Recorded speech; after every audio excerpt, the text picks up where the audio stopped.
into action through technical cooperation initiatives. Policy dialogue is central to our work in development. The OAS study convenes development leaders in 11 ministerial meetings and high-level processes on priority areas such as competitiveness, labor, education, among others.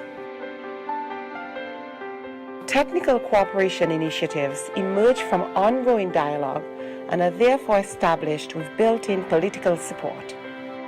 All of our actions place people at the center, generating a multiplier effect in the region. We enhance human capacity by working with key stakeholders. This strengthens institutions, improving policies and programs, benefiting millions of people in the Americas. Our ability to deliver results relies on broad collaboration.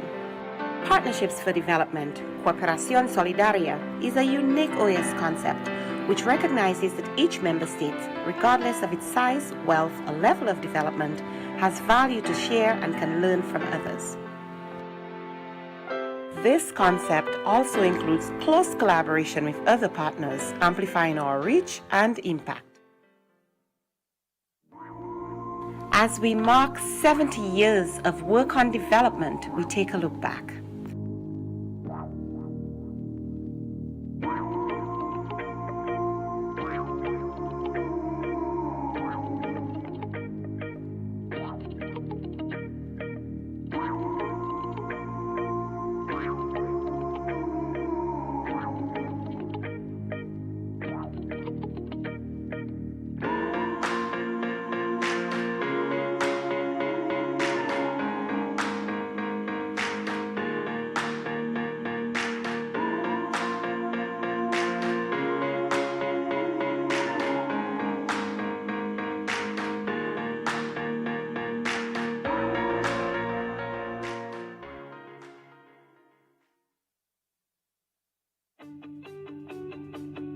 This long evolution, driven by member states, has fine-tuned our unique model to support inter-American development.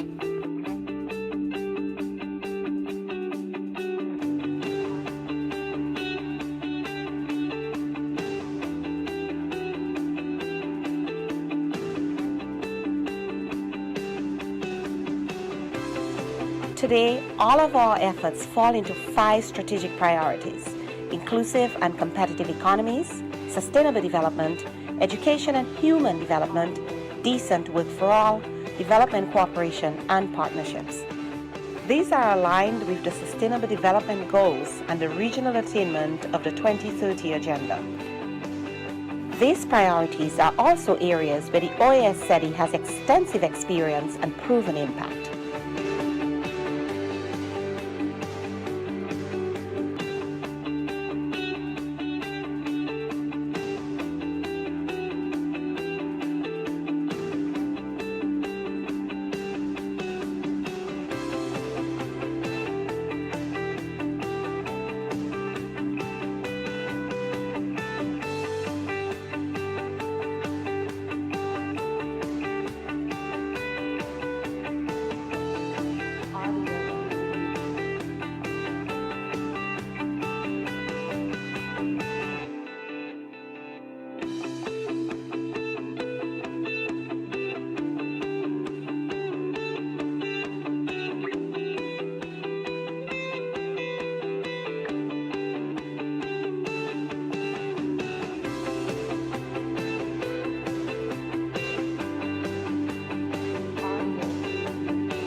We have come a long way.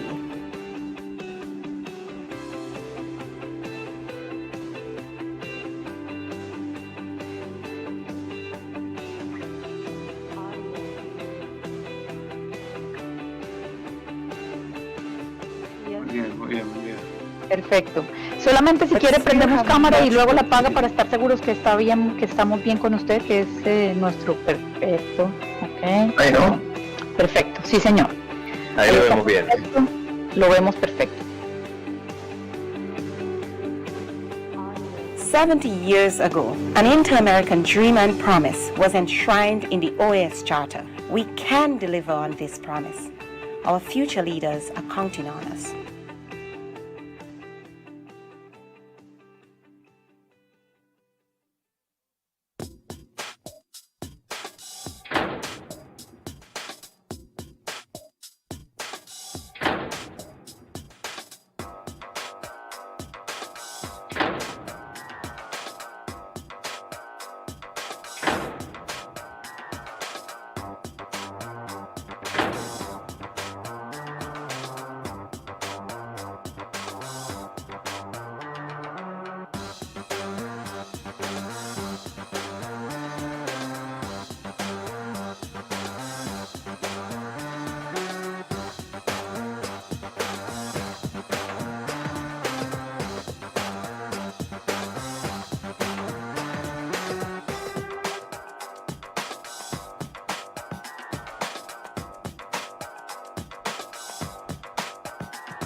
Me and my kids have been there for over an year right now.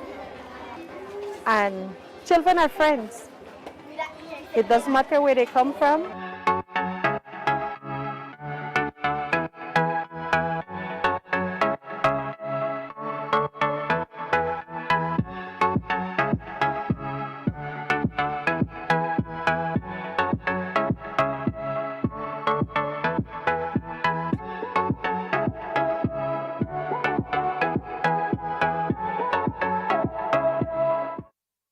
Partir. Muy bien. Okay. Perfecto, la vemos. ¿Qué pasa? A ver. Ah, perdón, tengo que hacer esto. Exacto. Sí.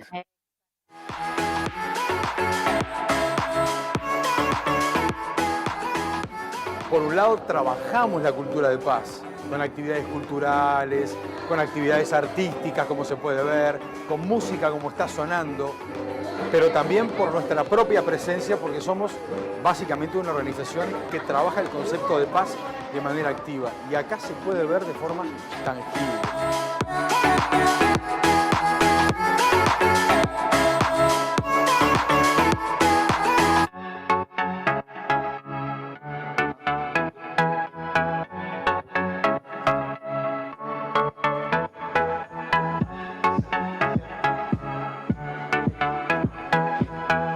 Nosotros estamos en una zona netamente selvática. La línea de adyacencia va desde el norte hasta el sur, va desde Modesto Méndez hasta Aguas Turbias, tanto en el norte como en el sur. Esta línea tiene 215 kilómetros de extensión.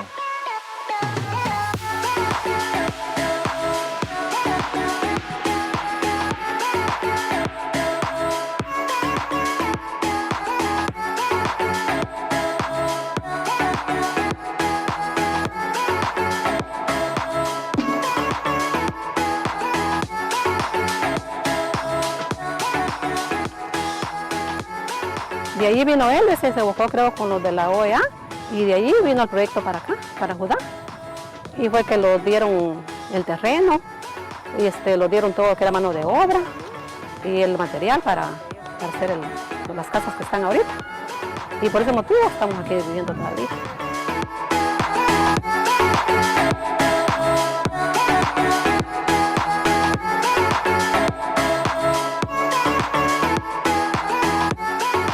We make small advances from day to day, whether it's organizing community contacts across the adjacency line, teaching music, building a school, or coordinating between the two countries' armed forces.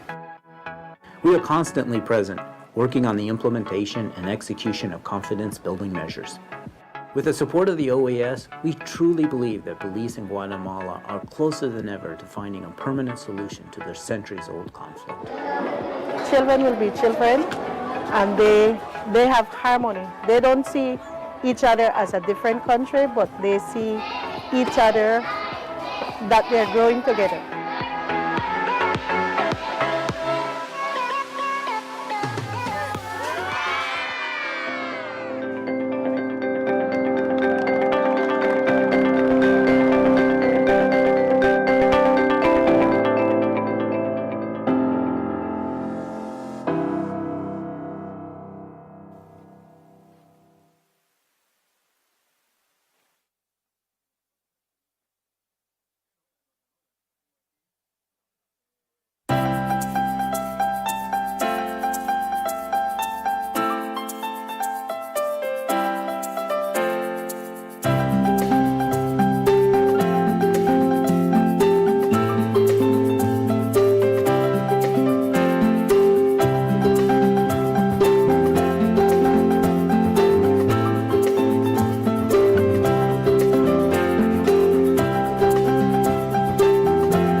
Esta organización es el guardián regional en defensa de la democracia, la libertad y los derechos humanos.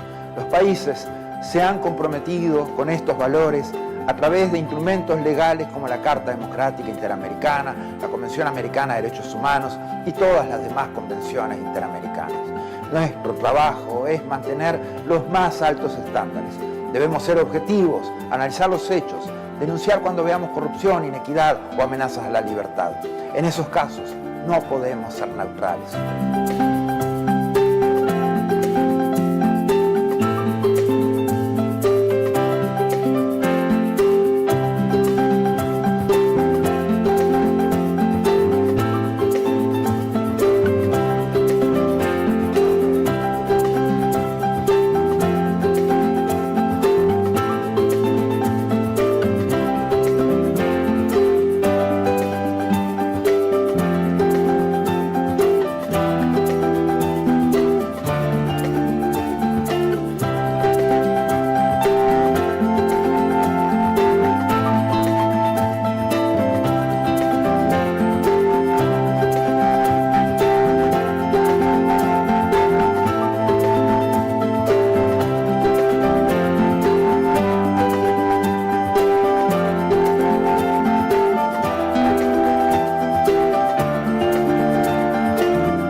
More than 100 years since the inauguration of this building, the OAS headquarters, our institution still brings together the peoples of the Americas to address our responsibilities as a partnership of nations.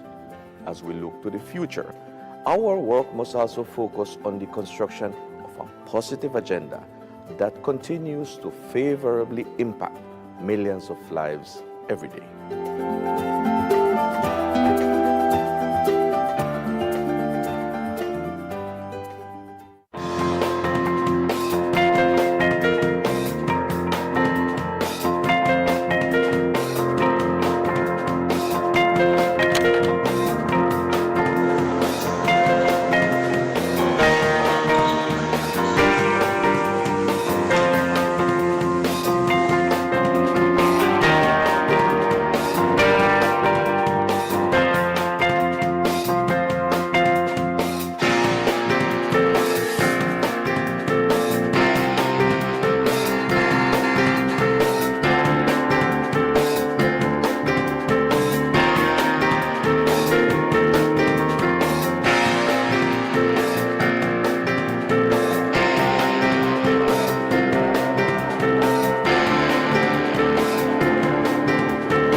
Development cooperation has always been a priority for the OAS.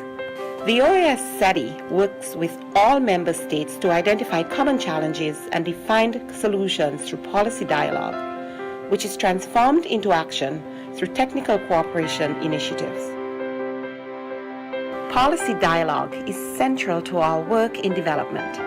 The OAS SETI convenes development leaders in 11 ministerial meetings and high-level processes on priority areas such as competitiveness, labor, education, among others. Technical cooperation initiatives emerge from ongoing dialogue and are therefore established with built-in political support. All of our actions place people at the center, generating a multiplier effect in the region. We enhance human capacity by working with key stakeholders. This strengthens institutions, improving policies and programs, benefiting millions of people in the Americas. Our ability to deliver results relies on broad collaboration. Partnerships for Development, Cooperación Solidaria, is a unique OAS concept which recognizes that each member state, regardless of its size, wealth, or level of development, has value to share and can learn from others. This concept also includes close collaboration with other partners, amplifying our reach and impact. As we mark 70 years of work on development, we take a look back.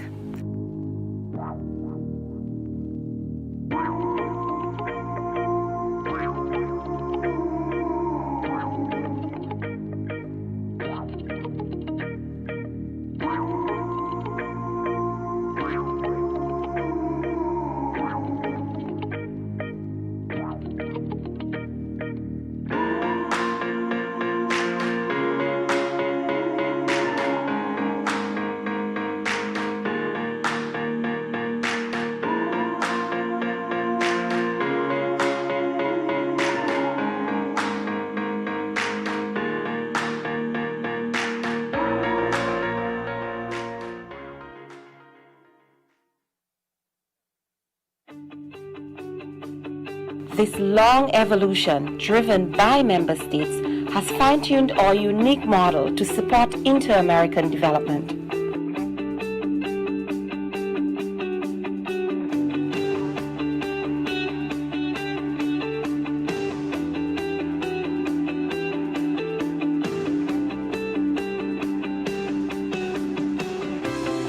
Today, all of our efforts fall into 5 strategic priorities: inclusive and competitive economies, sustainable development, education and human development, decent work for all, development cooperation, and partnerships. These are aligned with the Sustainable Development Goals and the regional attainment of the 2030 Agenda. These priorities are also areas where the OAS SETI has extensive experience and proven impact.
We have come a long way.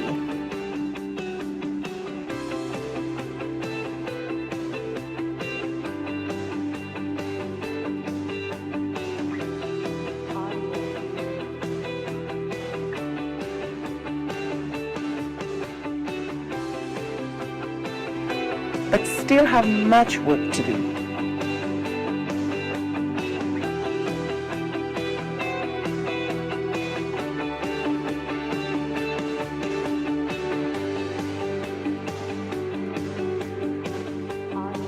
"70 years ago, an inter-American dream and promise was enshrined in the OAS Charter. We can deliver on this promise. Our future leaders are counting on us."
Me and my kids have been there for over an year right now. And children are friends. It doesn't matter where they come from.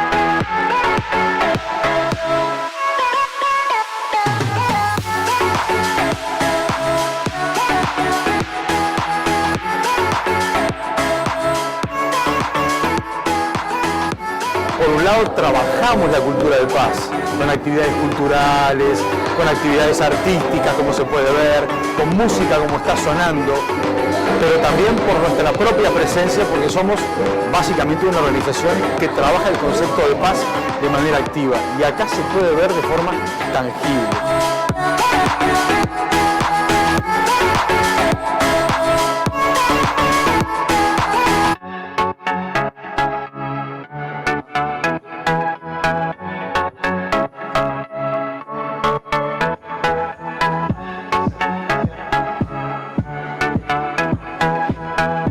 Nosotros estamos en una zona netamente selvática. La línea de adyacencia va desde el norte hasta el sur, va desde Modesto Méndez hasta Aguas Turbias, tanto en el norte como en el sur. Esta línea tiene 215 kilómetros de extensión.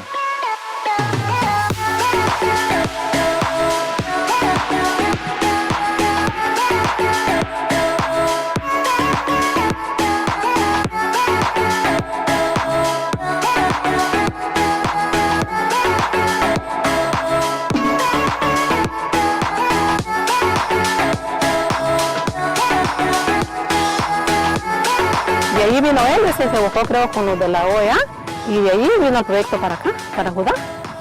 Y fue que le dieron el terreno y le dieron todo que era mano de obra y el material para hacer las casas que están ahorita. Y por ese motivo estamos aquí viviendo todavía.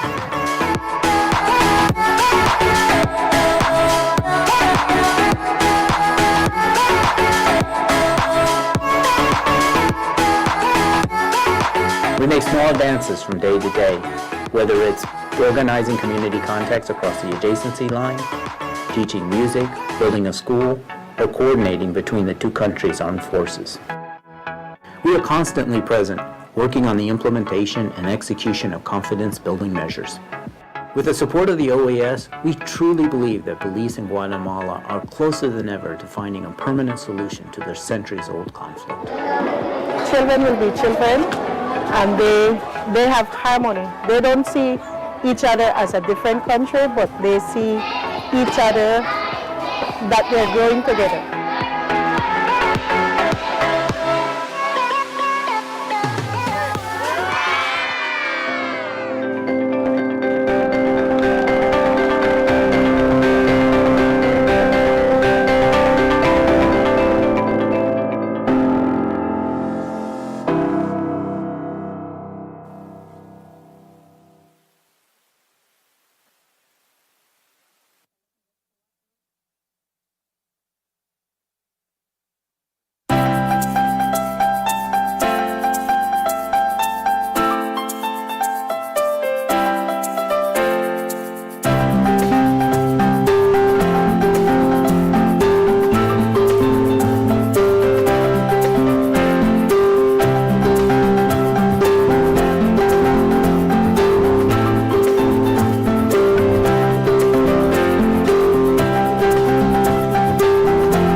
organización es el guardián regional en defensa de la democracia, la libertad y los derechos humanos. Los países se han comprometido con estos valores a través de instrumentos legales como la Carta Democrática Interamericana, la Convención Americana de Derechos Humanos y todas las demás convenciones interamericanas. Nuestro trabajo es mantener los más altos estándares. Debemos ser objetivos, analizar los hechos, denunciar cuando veamos corrupción, inequidad o amenazas a la libertad. En esos casos no podemos ser neutrales.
More than 100 years since the inauguration of this building, the OAS headquarters, our institution still brings together the peoples of the Americas to address our responsibilities as a partnership of nations. As we look to the future, our work must also focus on the construction of a positive agenda that continues to favorably impact millions of lives every day.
Development cooperation has always been a priority for the OAS. The OAS SETI works with all member states to identify common challenges and define solutions through policy dialogue, which is transformed into action through technical cooperation initiatives. Policy dialogue is central to our work in development. The OAS SETI convenes development leaders in 11 ministerial meetings and high-level processes on priority areas such as competitiveness, labor, education, among others. Technical cooperation initiatives emerge from ongoing dialogue and are therefore established with built-in political support. All of our actions place people at the center, generating a multiplier effect in the region. We enhance human capacity by working with key stakeholders. This strengthens institutions, improving policies and programs, benefiting millions of people in the Americas. Our ability to deliver results relies on broad collaboration. Partnerships for Development, Cooperación Solidaria, is a unique OAS concept which recognizes that each member state, regardless of its size, wealth, or level of development, has value to share and can learn from others. This concept also includes close collaboration with other partners, amplifying our reach and impact. As we mark 70 years of work on development, we take a look back.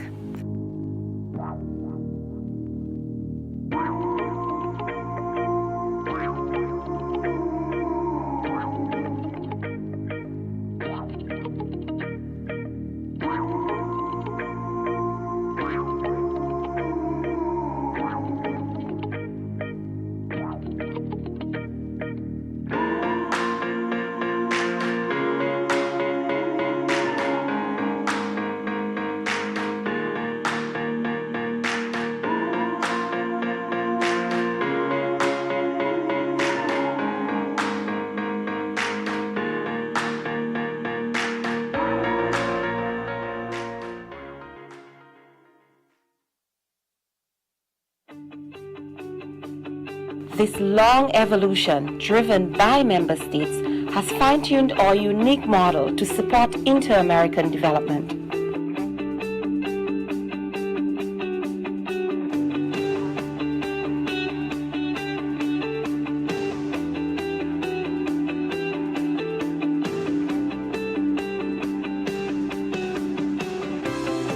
Today, all of our efforts fall into 5 strategic priorities: inclusive and competitive economies, sustainable development, education and human development, decent work for all, development cooperation, and partnerships. These are aligned with the Sustainable Development Goals and the regional attainment of the 2030 Agenda. These priorities are also areas where the OAS setting has extensive experience and proven impact.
We have come a long way.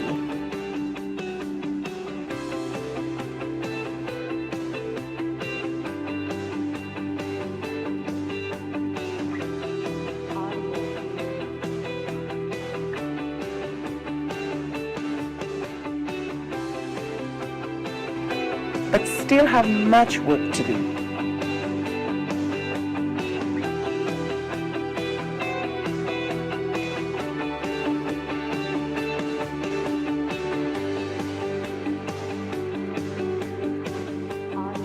"70 years ago, an inter-American dream and promise was enshrined in the OAS Charter. We can deliver on this promise. Our future leaders are counting on us."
Me and my kids have been there for over an year right now.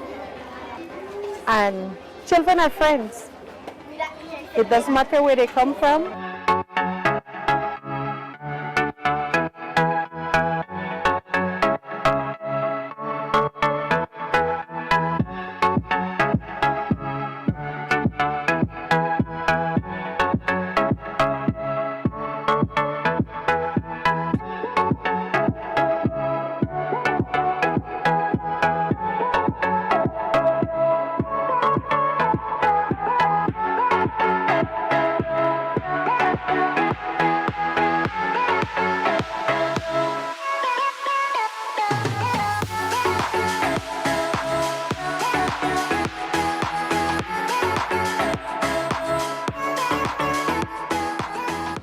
Por un lado, trabajamos la cultura de paz, con actividades culturales, con actividades artísticas, como se puede ver, con música, como está sonando, pero también por nuestra propia presencia, porque somos básicamente una organización que trabaja el concepto de paz de manera activa. Y acá se puede ver de forma tangible.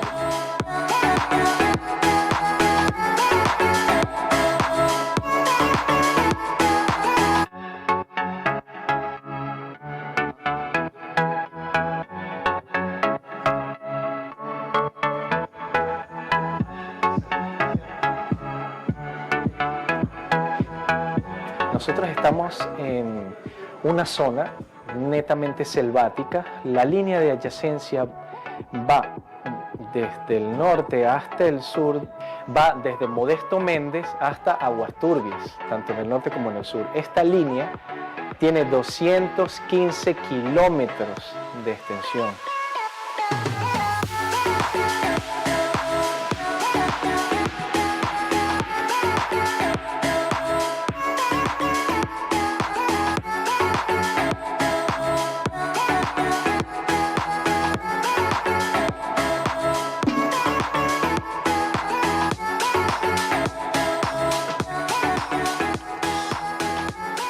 De allí vino él, se buscó creo con los de la OEA y de allí vino el proyecto para acá, para Judá. Y fue que lo dieron el terreno y lo dieron todo que era mano de obra y el material para hacer las casas que están ahorita. Y por ese motivo estamos aquí viviendo todavía.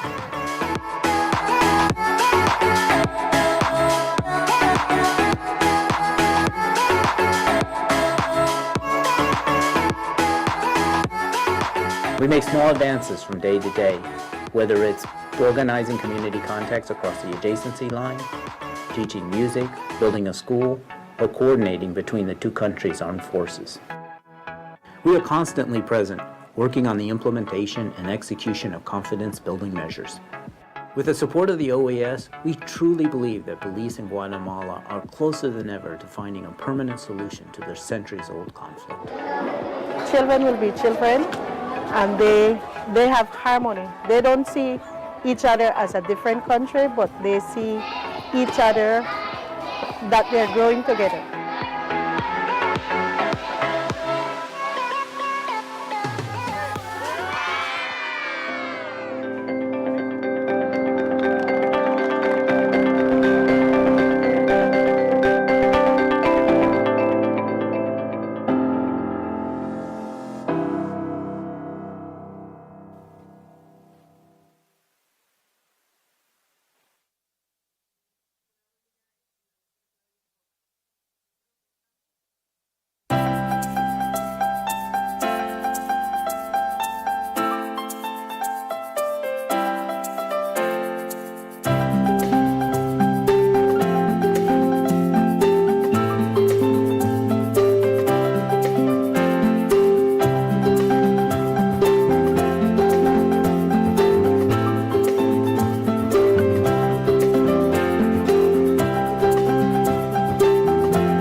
organización es el guardián regional en defensa de la democracia, la libertad. Estamos empezando en unos minutitos. Con estos valores, a través de instrumentos legales como la Carta Democrática Interamericana, la Convención Americana de Derechos Humanos y todas las demás convenciones interamericanas. Nuestro trabajo es mantener los más altos estándares. Debemos ser objetivos, analizar los hechos, denunciar cuando veamos corrupción, inequidad o amenazas a la libertad. En esos casos, no podemos ser neutrales.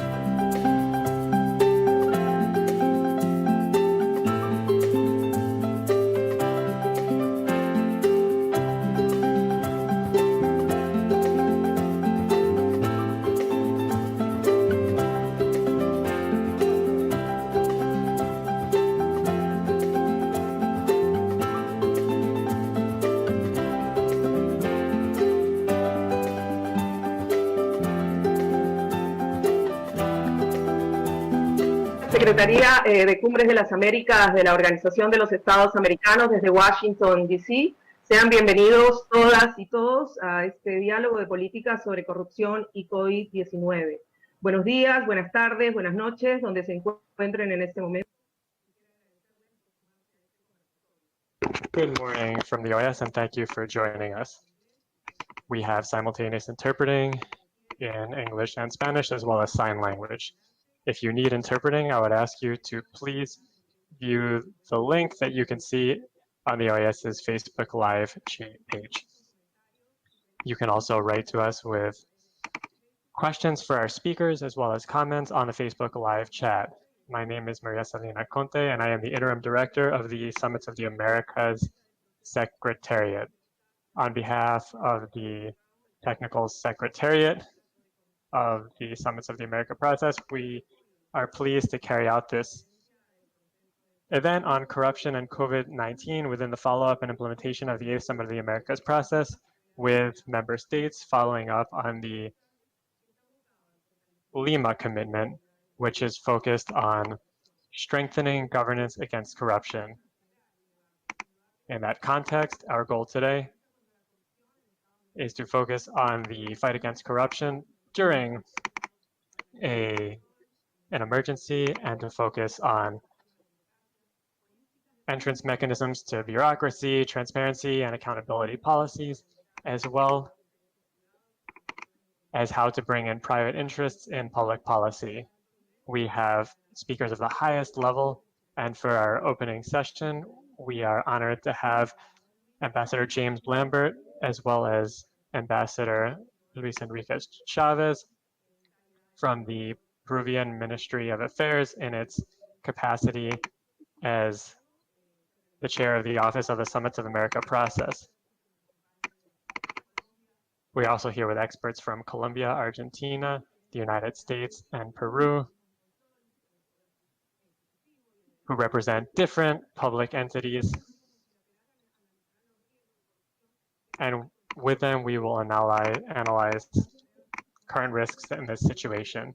The debate will be moderated by CAF, the Latin American Development Bank, which is an entity that is a part of the Joint Summits Working Group, which is a key part of all the work that we are doing.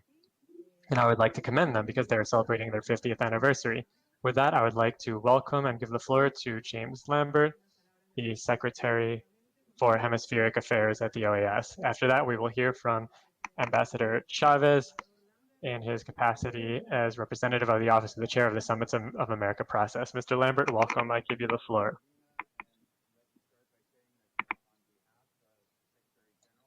Of the OAS, Luis Almagro, it's a pleasure for me to welcome all of you, both presenters and audience, to this latest edition of Summit Policy Dialogues organized by the Summit of the Americas Secretariat within the framework of the follow-up and implementation mechanism of the Lima Commitment on Democratic Governance Against Corruption, and also enjoying the participation today of OAS member states, entities from the Joint Summit Working Group, which is the group of multilateral institutions that configure the inter-American system, as well as civil society and social actors who are helpful collaborators in this.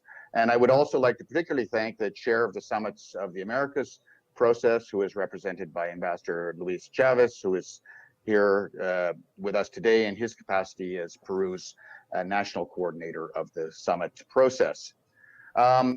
The Lima commitments, which I referred to before, which emanated from the 8th Summit of the Americas, sets out a clear 50-point agenda on corruption, democratic governance, and it remains our key reference point to guide the actions of states, including, or maybe I should say especially, in the context of this current pandemic. So this edition of the policy dialogue will seek to generate exchanges, as Maria Selena has suggested, of experiences and reflections on the risk of corruption in emergency responses and the impact on state actions, as well as the role of judicial actors and oversight agencies to preserve the integrity of measures to address the crisis of COVID-19 while maintaining the system of checks and balances that is so important to maintain the integrity of state actions. Our countries in the region are facing an unprecedented crisis with consequent challenges that it presents in the areas of health, socioeconomic, and governance spheres. Addressing the emergency that will accompany the recovery from the COVID-19 pandemic is without a doubt the highest priority that currently and in the future will face the region, which is why various authorities in the region have turned to establishing states of emergency as measures that grant powers for special regulations for national and subnational governments in their decision-making processes. Well, despite the fact that these exceptional powers, often necessary, are in theory limited in time, they do create risks in different areas that could lead to detrimental outcomes in our fight against corruption. So what then are these risks? What are the concrete actions that can be put in place to detect them in advance and act before they occur? And then what is the role of the legislative branch in the political balance during these times of emergencies? And do oversight agencies' actions have adequate authority to meet the challenges that we are facing? I think these are all important questions that will be touched on today. And to continue with this important reflection, I wanted to welcome the very reputable panelists who will be joining us today, leading players, all of them in the prevention and fight against corruption at a regional level. So in that regard, I would like to recognize the participation of Dr. Fernando Carrillo, Attorney General of the nation from Colombia, Dr. Susana Silva Hasselbank, Secretary of Public Integrity of the Presidency of the Council of Ministers of Peru, as well as Claudia Escobar Mejia, former magistrate of Guatemala and member of the Commission of International Experts to Fight Corruption in Ecuador and executive director of the civil organization Be Just.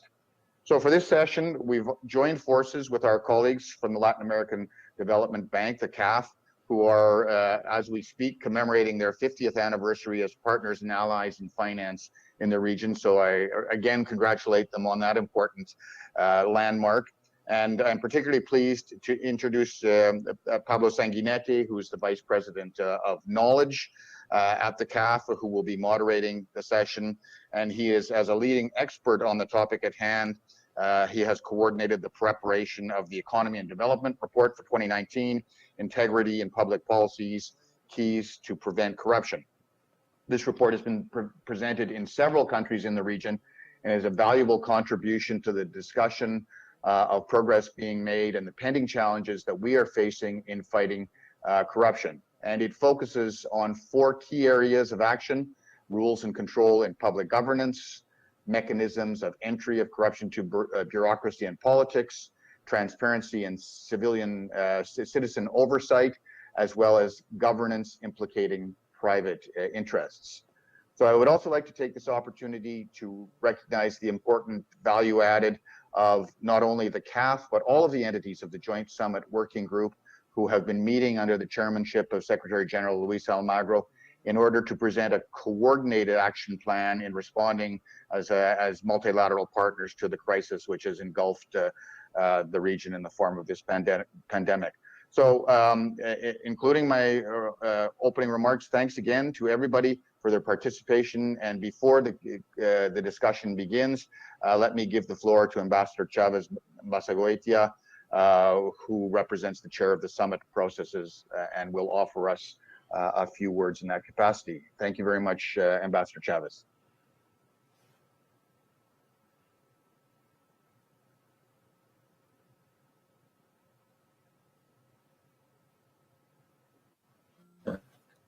Gracias también, María Salina. Buenos días a todos los que nos acompañan. Maria Celine. It's a pleasure to be here with all of you. I would like to welcome you to this virtual meeting on corruption and COVID-19. I would like to thank the Summit Secretariat for organizing this colloquium. Today, we will see the participation of different representatives from the region. COVID-19 is a global crisis with serious health consequences, as well as economic consequences that still have not been determined. This has exacerbated inequalities in the region and has showed us that we need to invest further in health, the economy, and formal employment to ensure sustainable economic development. For that reason, our government's responses need to be comprehensive, and they need to focus on the most vulnerable sectors of society. In order to beat the effects of this pandemic and contribute to economic development, urgent measures have been taken, such as loosening regulations for procurement,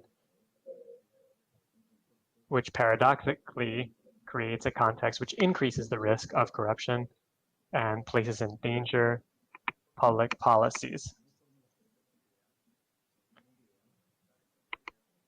There are no perfect formulas to address this. In a perfect world, it would be enough to have codes of ethics and work with honest business people and civil servants, as well as upstanding citizens.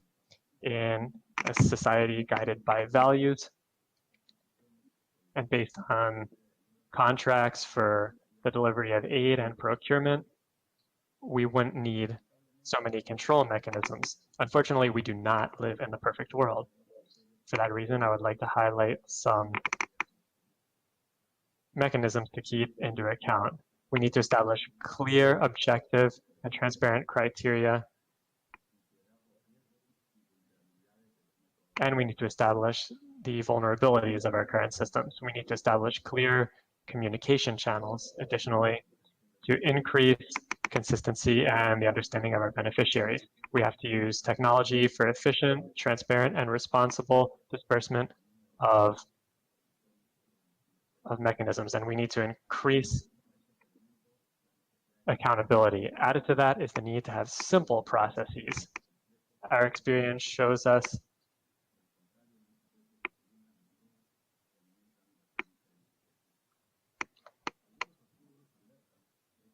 La crisis coincide con un retroceso en la lucha anticorrupción en nuestra región, por lo que el cumplimiento de las medidas contenidas en el Compromiso de Lima cobra especial vigencia.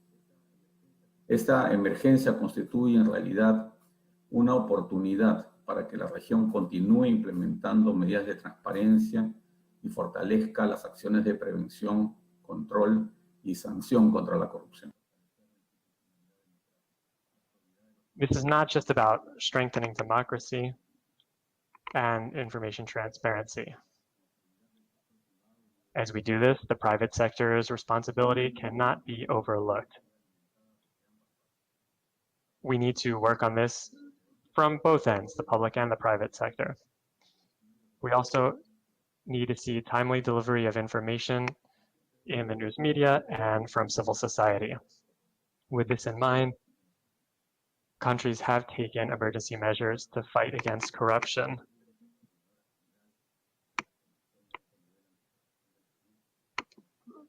We are here with several people who will talk to us in great detail about this issue. I would like to remind you that as facilitators of the fight against corruption, we will push forward a clear, concise document that contributes to national efforts to fight against this scourge.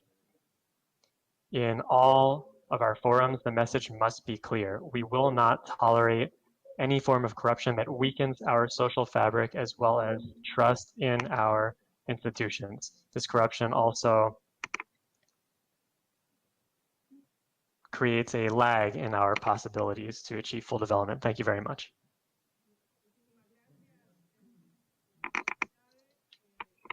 Thank you very much, Ambassador Chavez, as well as Ambassador Lambert. Pablo, I give you the floor.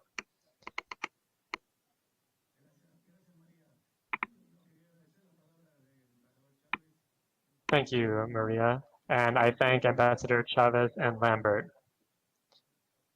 I would also like to thank the OAS for its invitation. And I would like to thank Maria Conde for organizing this event that has been so important. It's a pleasure to participate in this panel, and of course, I would like to welcome all of us who are listening to us.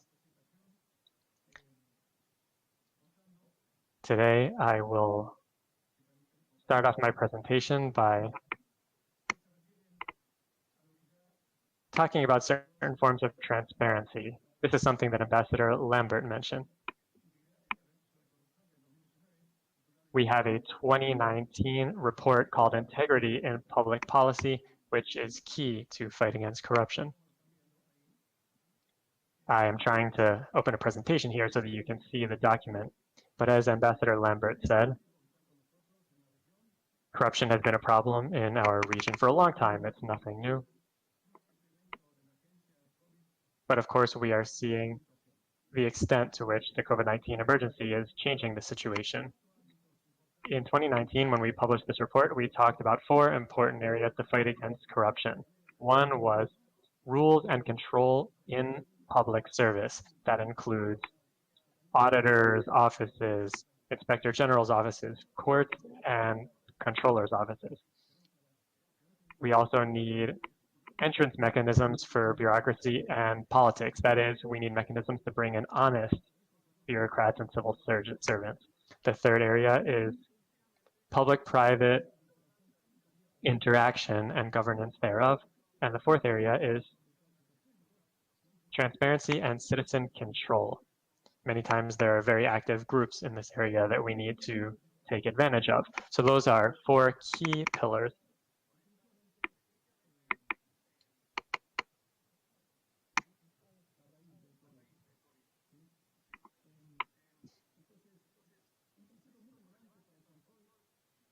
One very important principle for control in civil service is, of course, fighting corruption through more demanding administrative procedures within government entities,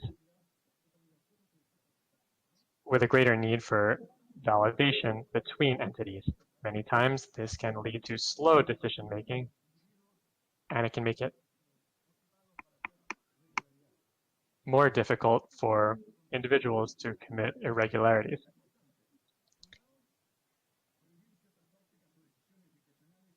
On the one hand, there are certain discretionary practices which could lead to vagaries. However, in order to leave a paper trail that can be overseen, we need to work on certain mechanisms. One of the most key consequences of this emergency is that it has help different government entities join forces. They've had to work together very quick to face this emergency. There are certain processes of public administration that have been problematic. For example, loosening procurement restrictions, but this can lead to an increase in corruption.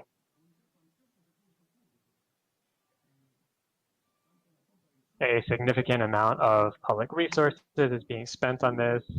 That includes acquiring supplies, medical supplies, providing resources for needy families, and supporting businesses as well.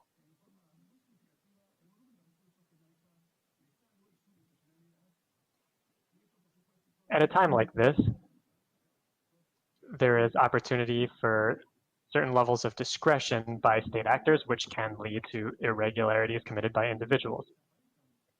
So I'm not saying that we need to eliminate the current control mechanisms that we have. At this time with COVID-19, we actually need to strengthen the state's response by relaxing certain protocols.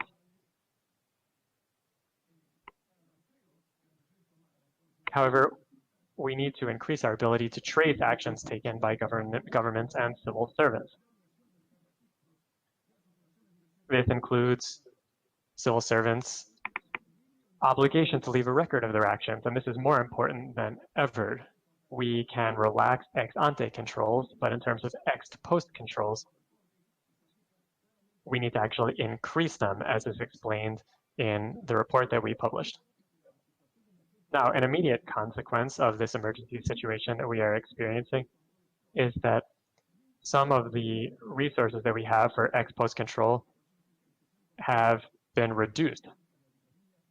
We have auditors' offices, controllerships, or certain courts or prosecutors' offices have been working remotely due to lockdown measures, which complicates their actions, and it can be complicated for them to work in this way. In some countries, legislatures are even working remotely. This can create an increased sense of impunity, which can lead to further irregularities. We have essential accountability functions in our democracies that have been undermined. During the circumstances that we are experiencing, we have to make sure that this does not affect the legitimacy of our governors, of our governments rather. Shortly after, governments started taking many of these emergency measures, which allowed governments to have greater discretion than before. We started to see suspicious cases of undue activities in public procurement. And this wasn't just procurement for buying supplies. Governments were also given greater decision-making power in other areas like contracts and hiring, or the ability to modify budgets. So, although this is legitimate for the situation, there are still risks that must be monitored. In addition to monitoring this short-term crisis, we have seen a lot of questions arise about the role of the state, especially the executive branch, which has more power and more discretion than before. So, in order to determine the role of government during an emergency and how to avoid corruption during this time, we have a panel with us today of distinguished experts. We are here with Dr. Susana Silva from the Council of Ministers of Peru and General Coordinator of the High-Level Committee Against Corruption from Peru. We are also here with Dr. Claudia Escobar, former Guatemalan judge and member of the International Committee for the Fight Against Corruption in Ecuador. We are also here with Fernando Carrillo, the Attorney General from Colombia. This will be a dialogue and a colloquium. So to start out, I will give each one of our panelists 5 minutes to give us the most important points that they would like to discuss, and then we will start a question and answer round. And then at the end, we will accept questions from the public. And without further ado, then, I give the floor to Dr. Susana Silva. Please go ahead. Thank you very much, Pablo. Thank you very much to the organizers. And Pablo, unfortunately, the interpreter does not have good sound from Dr. Silva, and the interpreter will do the best he can.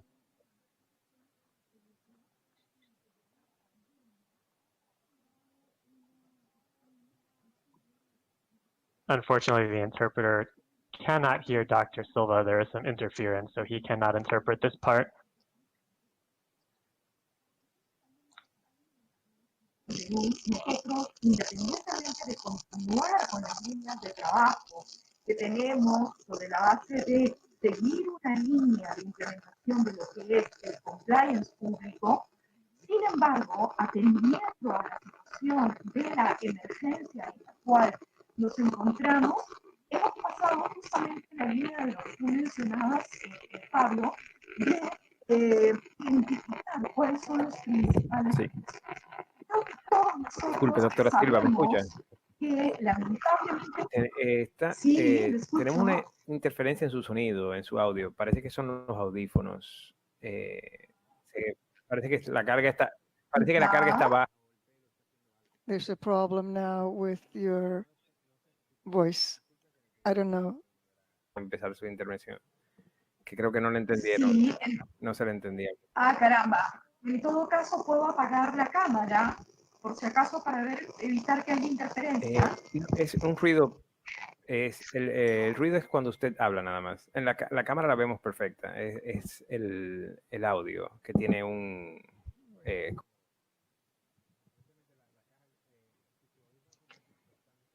Sorry, there's a problem with your sound. Your video is fine, but it seems like you don't have good sound.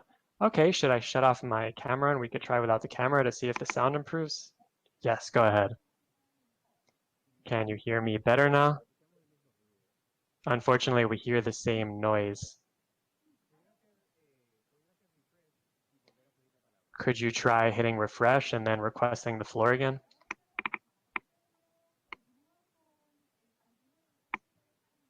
Let's do this. Why don't you go on with 2 other panelists, perhaps, and I'll switch out my computer. Perfect. So then we can go on with Dr. Claudia Escobar, who is an appeals justice from Guatemala and a member of the International Committee in the Fight Against Corruption in Ecuador. Good morning, how are you? It is a pleasure to be here with you at this dialogue. First and foremost, I would like to offer some thoughts about the Lima Commitment. And the purpose of this was to strengthen governance against corruption. There are some points here that are key. One of them is we need to ask ourselves,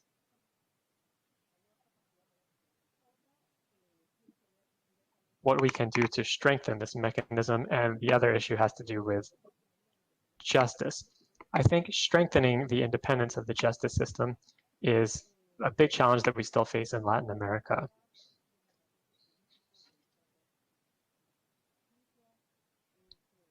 We must try to achieve greater independence in the justice system, especially in our appointments to the justice system, to have a better balance of powers.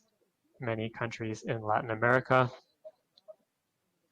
one of them being Guatemala, have processes through which every 5 years we elect appeals court justices as well as justices to the Supreme Court.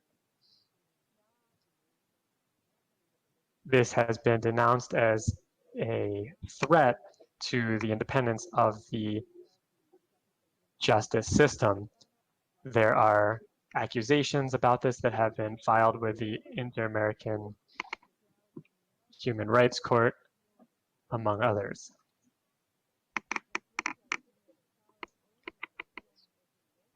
Of course, we can see that organized crime has had an influence in this issue as well. So I really think we need to shine the spotlight on this area in many countries. How can we strengthen our justice systems to keep our countries from becoming kleptocracies? In doing so, we need to emphasize the fact that all civil servants should be selected through meritocracies. And they should be appointed based on strict assessment systems.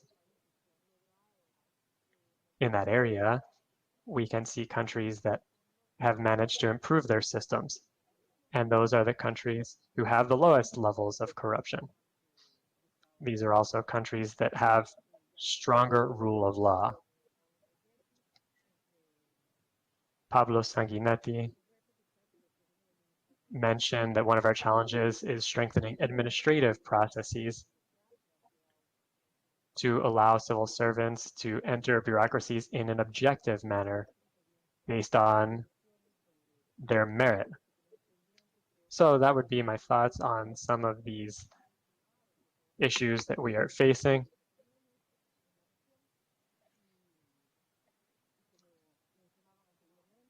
As I was mentioning before, we do have civil servants that take actions based on ethics, and that would be an ideal way to face this crisis. Unfortunately, many times our civil servants confront significant political patronage, and it's difficult to solve the crisis that we're facing because there is a lack of capacity in our institutions.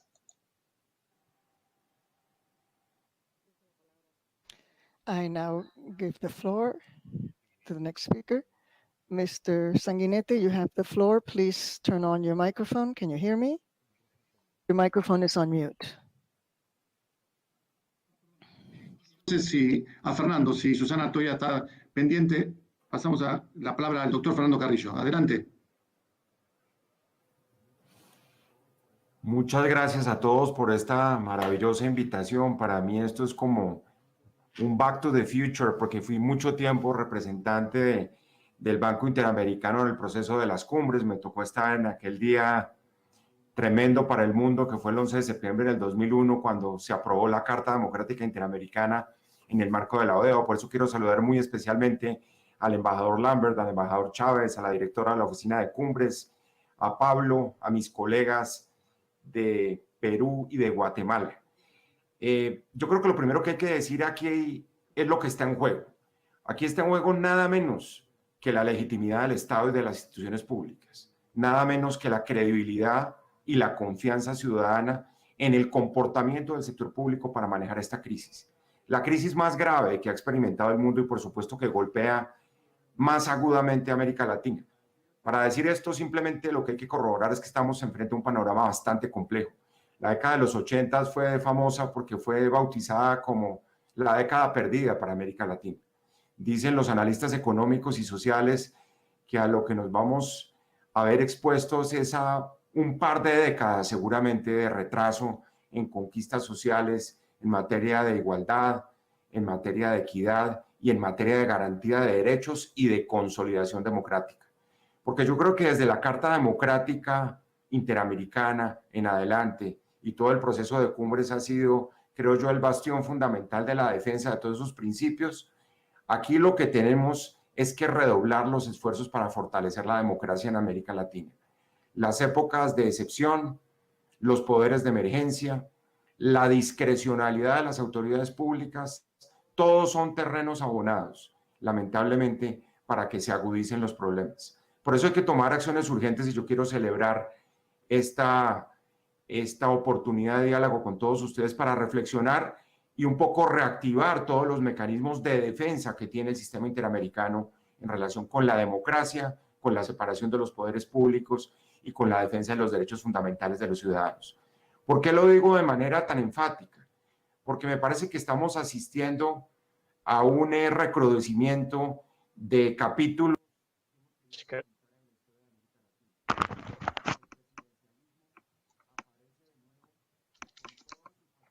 At this current times, we are seeing a presidential system that has no limits, it appears.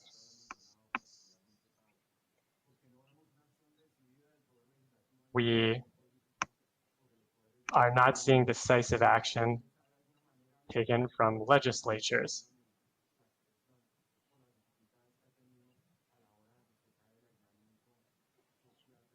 Because there have been very significant problems confronting the issue of the lockdown measures. Now, in terms of local governments, I want to really place a special focus on this.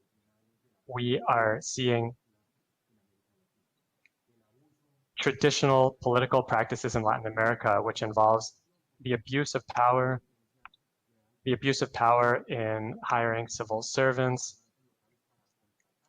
Local governments are given carte blanche to hire whatever people they want. In many countries in Latin America, we're seeing pork barrel politics, payments for political favors, all of this kind of thing under the justification of the emergency. And I think that's very serious. For that reason, In Colombia, we have brought together the 3 branches of government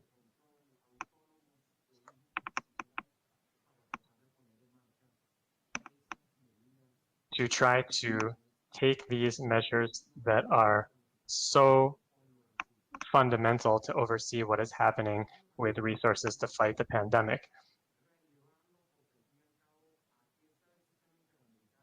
That is essential because we have the Inter-American system with its conventions, and we can raise the red flag to show what is happening on certain occasions and to point out factors that allow corruption to continue in government and that allow principles of government to be violated.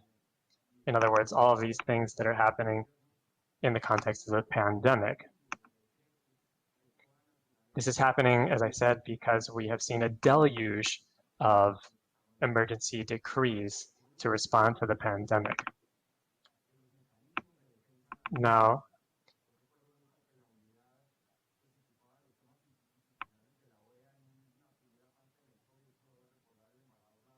Ambassador Lambert will remember this.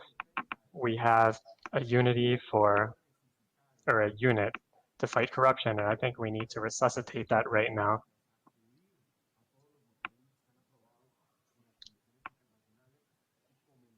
We need to dust off all the mechanisms that we have in our Inter-American instruments and use them. In this current context, people have just had to save themselves as they are able to. We have seen nationalism, populism, and authoritarianism flourish. I'm referring to all these viruses that affected our democracies so much in the past. So we need to bring together the efforts of the legislative, executive, and judicial branches to see how we can preserve the principles of the Inter-American Democratic Charter. And as Pablo said, we started working on this in Ecuador in 1996, and we had this unit that focused on all of these different areas of the fight against corruption. And for the first time, responsibilities were given to the private sector, and it was considered a key part of this fight. We need to continue to make headway with these transparency and accountability processes that are more timely than ever. If there's anything we've been missing, it's transparency in the handling of data, transparency in figures, in the awarding of contracts. Also in terms of the numbers that we are being given by authorities on a daily basis in our different countries, because of the emergency we're experiencing in the region. So if we want to contain what has been a healthcare crisis and is becoming an economic crisis and will become a humanitarian crisis because hunger will strike in all of our countries, we need to think about how to strengthen our institutional capacities first and foremost. And second of all, we need to figure out how to make regional bodies stronger, including the OAS Summits of the Americas process, and we need to strengthen the role of the citizenry. Many of the accusations that we have received in the prosecutor's office in Colombia have come from citizens denouncing irregularities that they see. Here in Colombia, we started to establish a linkage between certain systems and certain people that were hired. It's an unforgivable problem. People are taking advantage of hunger and desperation in order to pay off debts from political campaigns, which is a disgrace. We need to take back the important role that the inter-American system has played in the fight against democracy and in strengthening transparency and accountability. And we also need to bring back the role of citizens in our democracies. Muchísimas gracias, Fernando. Entonces, Thank you very much, Fernando. I think Susana can take the floor now. Can you turn on your microphone, Susana? Yes, thank you very much. And I apologize for this technical issue. I don't know what happened, but in any case, I'm connected now from another computer. So I simply wanted to speak about what I had already mentioned before. And I agree with what you said, Pablo, regarding the very, very high risk that we are facing right now in this situation. As a matter of fact, as Fernando said, not only are we in a health crisis, but out of that health crisis, or rather it is transforming into an economic crisis and into a social crisis. And in this crisis situation, we know and we're aware of the fact that the risks of corruption increase continuously. Not only Latin American countries, but all countries of the world face corruption risks that are permanent and that occur in specific areas, but in special circumstances such as this one, where their emergency decrees and where priority must be given to health and to speed in order to get support for the citizens, and where grants are given their more procurement, shorter terms or times, obviously there the risk of corruption increases substantially. And precisely because of that, before, or rather, when at the beginning, we focused policies that we are implementing nowadays in Peru. Today, we have decided to develop and continue developing public compliance following recommendations by the OECD, by G20, but especially and specifically today under these specific circumstances, we think it is essential to all of us focus on the following. First of all, on transparency. Obviously, all of us have standards that regulate public administration, or rather how to provide information and how to have access to requests for information. But in Peru, this has been a rule that has allowed all entities not only to provide information, but also to publish all kinds of information, to post it, especially in open data format. No question that transparency under some circumstances could lead to a situation where when there is ill will, people might not want to have access to that. But here in Peru, we've opened all information, even though that information may have generated, as has happened, criticisms and certain situations of irregularity or possible irregularity, because what we need is to get information. So first of all, we need transparency under the logic of open data, access to information, unrestricted, obviously all taking into account certain exceptions and in the framework of personal data protection. But the second element is control, supervision, oversight. In the executive branch, we have decided to strengthen not only institutional oversight by the Attorney General's office as a certain specific office, but also internal oversight within entities and concurrent oversight. We have given priority to what we call concurrent oversight. This has been included in our entities, but a basic element for us is social oversight, which is why we have implemented and we feel we need to identify counterparts, other stakeholders, to ask that they help in social surveillance, because the more supervision, oversight there is, less possibilities of corruption. And the third element has to do with complaints, which has been already mentioned by you.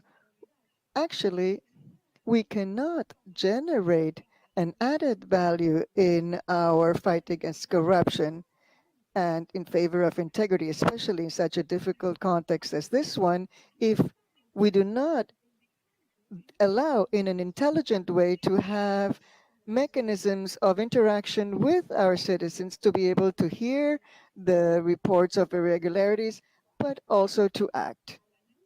And of course, there's certain restrictions in the mobility of public officials now, but we have to establish these measures as specific measures that priority and that should be given priority.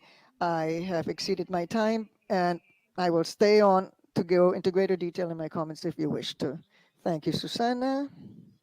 So what do you think if we go to a few questions to generate a dialogue between all of those of you who are listening to us? And I would like to begin with something more specific because we have heard a lot about certain types of problems and issues. And I would like to ask, for instance, Fernando, how in Colombia the public procurement systems had been working. Was there true compliance with transparency in public procurement, especially through electronic procurement? And what changes have been made due to the emergency? And the increase in discretionality of these arrangements, to what an extent has it led to irregular behavior, let's say? I know that in Colombia, you've been trying to deal with these issues such as transparency in public procurement. Could you go into greater detail? Yes, thank you, Pablo. I think that the most essential thing here is to emphasize how we were doing things, what we're doing now too. For instance, the entry of Colombia into OECD led to a step up of our processes in public procurement. We created the agency for public procurement called Colombia Estado Eficiente, which complies with all international parameters of integrity and transparency that are part and parcel of public procurement, also using technology, of course. But the issue, the problem here is how this obvious urgent situation has allowed to administrators in all territorial regions to not go through all the steps. For instance, public procurement, justified by the urgency of the pandemic, has led to a situation where many have broken all rules of public procurement.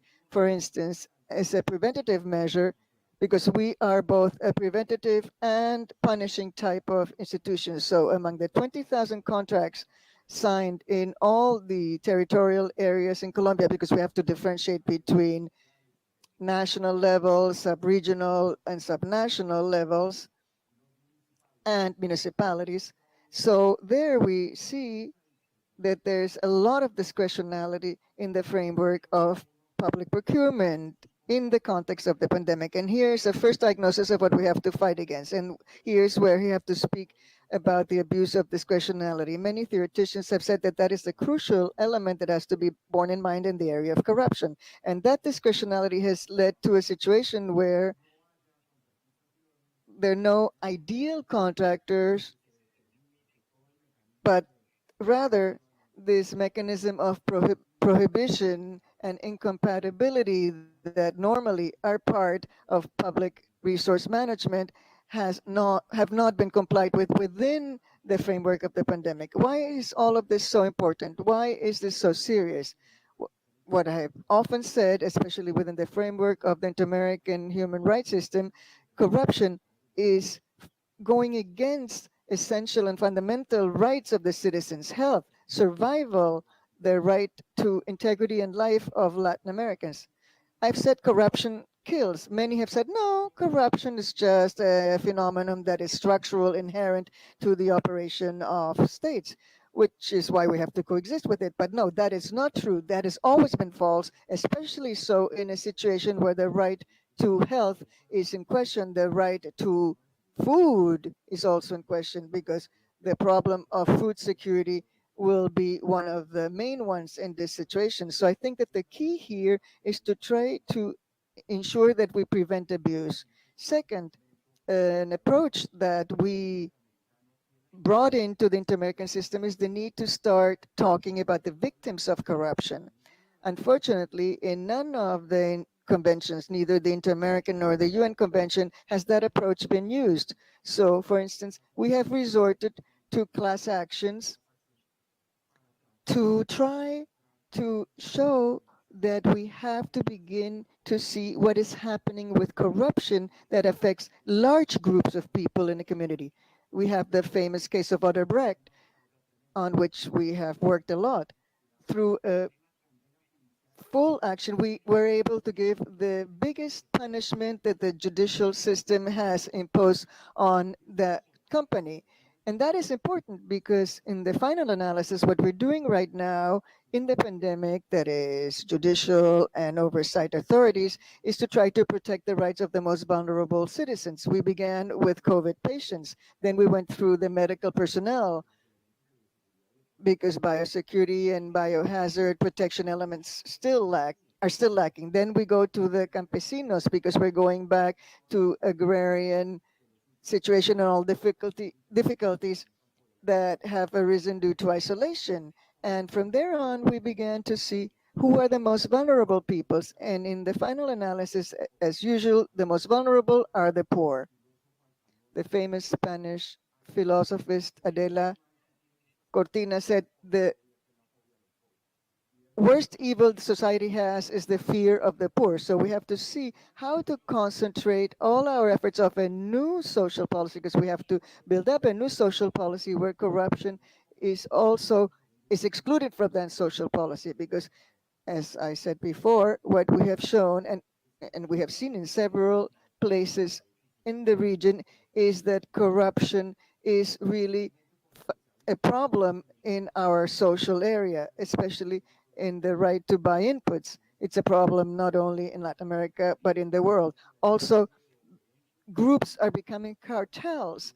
A lot of suppliers provide all types of services through the markets to the poor, but these are the usual corruption cartels. And finally, I would like to speak about that perverse link, because I've always said that the septic well of Latin American politics is the financing of campaigns. And this is where we see that this urgent contracting situation or urgent procurement is being used to pay for political favors.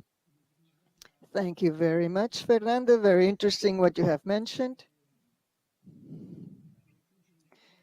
So we see that the corruption has a bias against the poor. I think that approach is very important. I think we have to bear it in mind. The region already has problems in reaching the most vulnerable groups. Corruption truly has led to worse situations. So we're trying to have better situations for the people, but it's difficult to do so with corruption, of course. I would like to ask Dr. Escobar a question regarding oversight. In that all these irregularities we're observing in public actions, Fernando spoke about this, about the problem with inputs regarding COVID, for instance. All of these are benefiting from the lack of ex post oversight. Many agencies that should be working on this are not really working on this, especially in the area, for instance, of Attorney General's office and prosecutors' offices too. So I would like to ask if this situation has generated a feeling of impunity in society, and does it lead to more corrupt actions and behavior by public and private actors. Claudia, you have the floor. Well, actually, we know that the judicial system is the last bastion against corruption, but when we see that the judicial system has sort of crossed its arms given the pandemic, people take advantage. Corrupt people, people who don't have an ethical basis to act. They will carry out corruption, and they will have a corruption behavior. However, there's no reason why the judicial institutions are not working. If supermarkets are open, why not courts? I understand that during the first times of the crisis, maybe there was a situation in which everyone, all services, basically were shut down. But now it's been 2 or 3 months since the crisis began, and there's no reason why prosecutors' offices and courts continue operating this way. We should have already found mechanisms to take care of the public in an effective manner, taking advantage of technology to offer certain services. So I think that it's there where we see the enormous weaknesses in our countries, where they have not availed themselves of all the technological progress that has been made to offer better service to the population. I think that in a situation such as the one in which we find ourselves, judicial systems must act, must be able to impose limits on abuse of power. It's true that many systems are slow. These are processes that begin with a complaint and an investigation, but there are also in flagrante cases where you can see them right there, where there are abuses in procurement and executive systems, executive branch systems have actually given them the freedom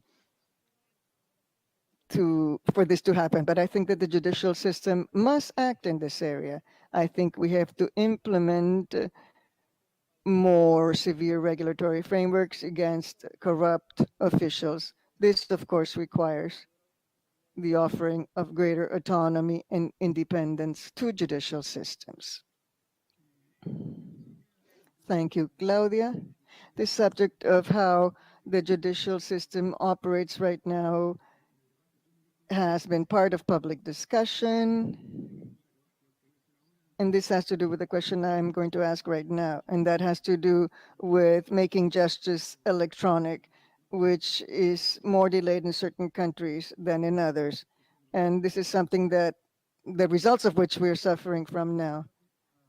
So I would like to ask Susana, in speaking of technology, the present emergency has shown once again that technology and digital tools are very important for more effective democracy, especially in the fight against corruption. Do you believe that that is the case, and what are the main things we have to do? Well, yes, of course, Pablo.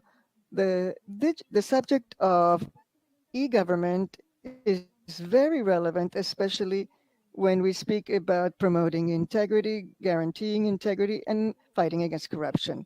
But today, given the emergency context in which we're living in, given the context in which there's been a decrease and a limitation in mobility of people, well, the space we have today is thanks to e-technologies and e-government, which is why many countries have seen that even though we had set forth as a policy the development of e-government with its various components, open government, etc., but we do realize that that development is still limited in some countries. So what every country needs to do, especially those in the region that have less technological development, is to increase, to enhance what they already have today. And this in order to guarantee better access, more effective access by citizens to what the state does, but also to allow for interaction with citizens. Today, we, at least in Peru, we are quite clear about the fact that as far as e-government is concerned, we need to be more open. And that is a way in which to have social and economic inclusion, as well as the inclusion of various aspects. In Peru, for instance, one issue that we have seen is that once monetary subsidies were provided, even though they were aimed at the most vulnerable populations, that is, the most vulnerable in the economic and social areas, some analysts then agree that that assistance might have led to a peak in contagion and transmission in Peru. Why? Because when these transfers of resources were made, there was greater transmission of the disease because people did not have bank accounts, they had no access to internet, they did not have mechanisms to use technology in the financing area, which meant that people had to go out of their homes. So what we have to do today in a number of areas is to give priority to technologies, to e-government, and thus be able to have a greater social inclusion, greater access by people to what the modern world today requires. But I also wanted to make reference to something very important, and that is that transparency by using e-government and technology must be a priority today. And in that line of thought, there are a number of countries, including Peru, that have given priority to making information digital, especially in the area of information on the use of public resources. A moment ago, we spoke about procurement, and sure enough, and I agree with what has been said, procurement is one of the most important and vulnerable and sensitive subjects in any context, and especially now. But it's not only procurement that is important and implementing transparency to procurement, to public procurement, but there are also other elements that have to be taken into account in which we have to include transparency and e-government. Financial transfers, economic transfers, money transfers. In a number of countries, obviously, because of how sensitive certain positions or operations are, financial transfers are done to subnational governments to a number of sectors, and we have to do greater and better tracing through information, through transparency, through e-government with regard to these transfers and the use of these resources. I'm sure, and it's true that public procurement requires all of this, that is clear, but there are other aspects that are important, such as grants and subsidies. Right now, many of our governments are receiving grants from the public sector, subsidies or grants from international organizations and from other countries too. These grants have to be transparent because when the grant occurs, it goes to the public treasury and therefore it becomes a resource regarding which there has to be accountability. And finally, and this is a very important subject, there's the not so much, well, rather we have to speak about the bonds and the transfers that are being given because e-government is very important there too, and that's what we're working on.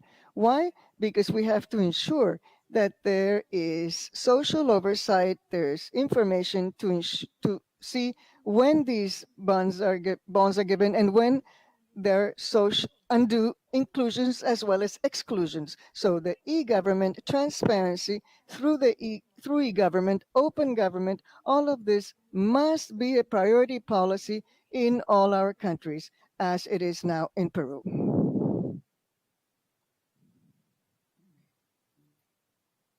Muchísimas gracias,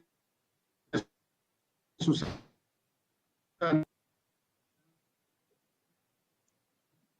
Thank you very much, Susana.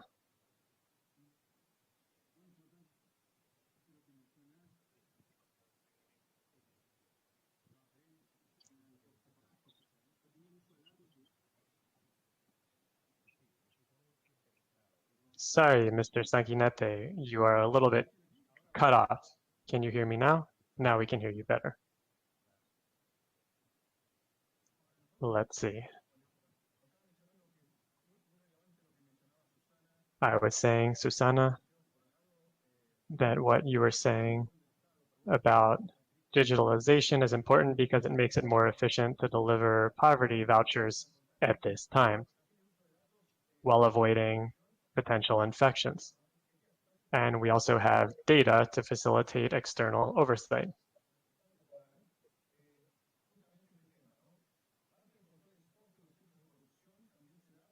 Part of ex post oversight of corruption is the responsibility of citizens, in fact. In fact, several of the denunciations that we've seen related to procurement have taken place in the context of governments having to report on this, so citizens become active in their oversight role and they catch these things. This includes journalists, NGOs, civil society. They have been monitoring the delivery of vouchers and benefits during the crisis, so the role has been more important. Claudia, do you have anything to say about that? Sorry, it appears that Ms. Escobar is no longer on the screen.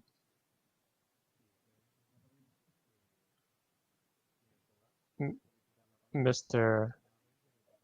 or Ms. Escobar, could you request the floor again with the button that's on the bottom of the screen to your right?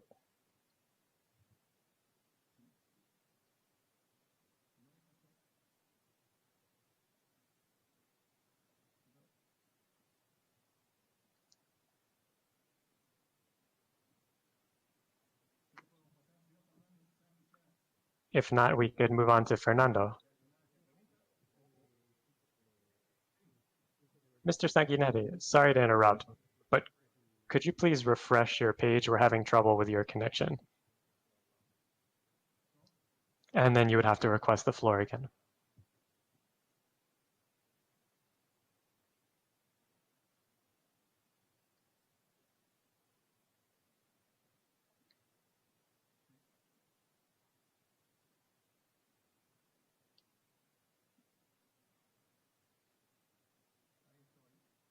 Here I am.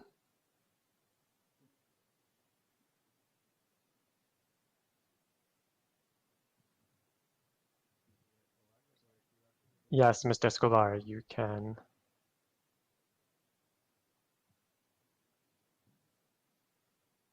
Or that would be Ms. Escobar. You can activate your camera and your microphone. Yes, here I am. I just wasn't able to hear the specific question.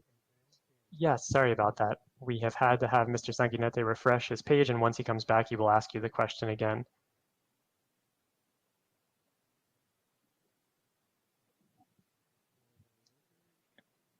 Mr. Sanguinetti, I see you back in the session.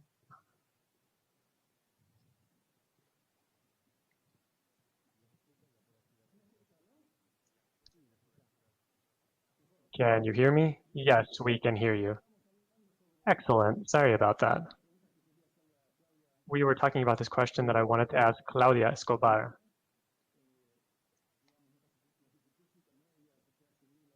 The question was about to what extent the public at large, NGOs, journalists, are using this information that has come from the digitalization of certain services to oversee the activities of the state.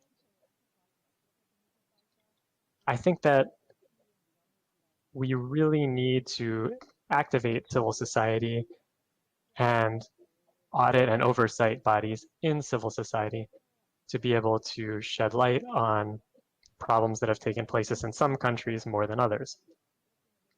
And we need to be more involved in this. In Latin America in general, we don't really have a culture of filing reports or complaints. If we don't file reports because we don't trust the sanctioning bodies, then it would be much less likely for people to proceed with reports or complaints under these circumstances.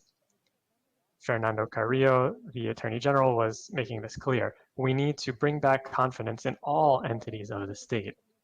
And if we don't see trust in the public, then that means that people aren't trusting that when they file reports, actions will be taken. In some cases, people who file complaints, people who talk, people who show irregularities actually face violence because they're facing institutional networks that sometimes are linked to organized crime. That's something we have to be very aware of. The techniques used by organized crime to achieve impunity are quite problematic.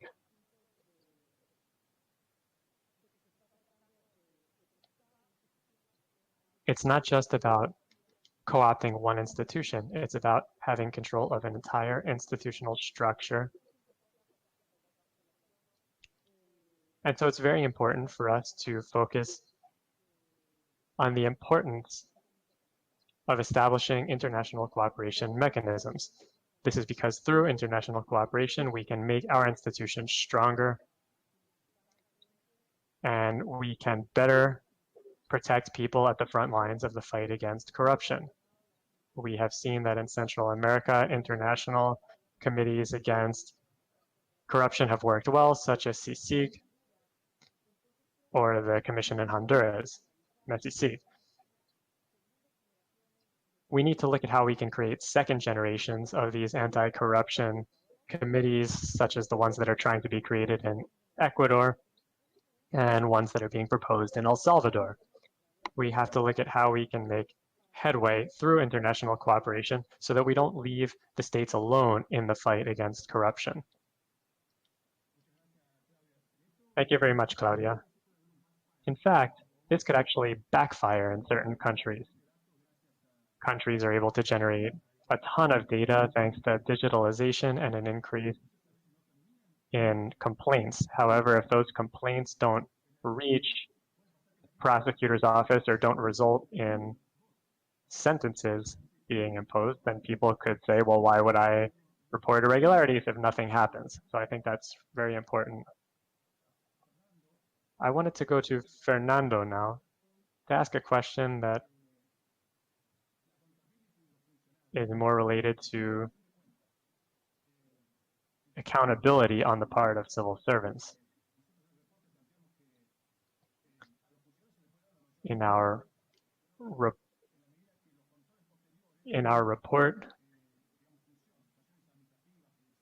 we were saying that we can give our civil servants more autonomy as long as our deterrence mechanisms, such as sanctions, work, because that could deter people from committing irregularities. And there are different examples of this. Fernando, what do you think about this?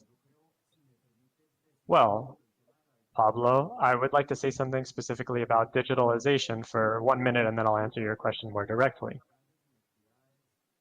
We are experiencing great inequality here.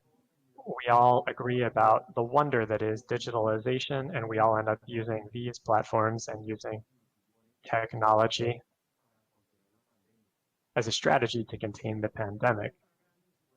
However, this could lead to another great inequality, which is digital inequality.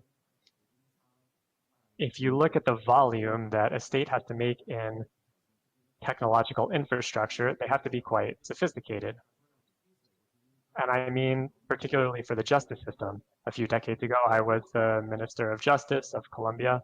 And for many decades, we've been trying to go digital in the justice system. Now we've reached the now or never point. And we're trying to use international resources as part of a program that's already being implemented in the Attorney General's office.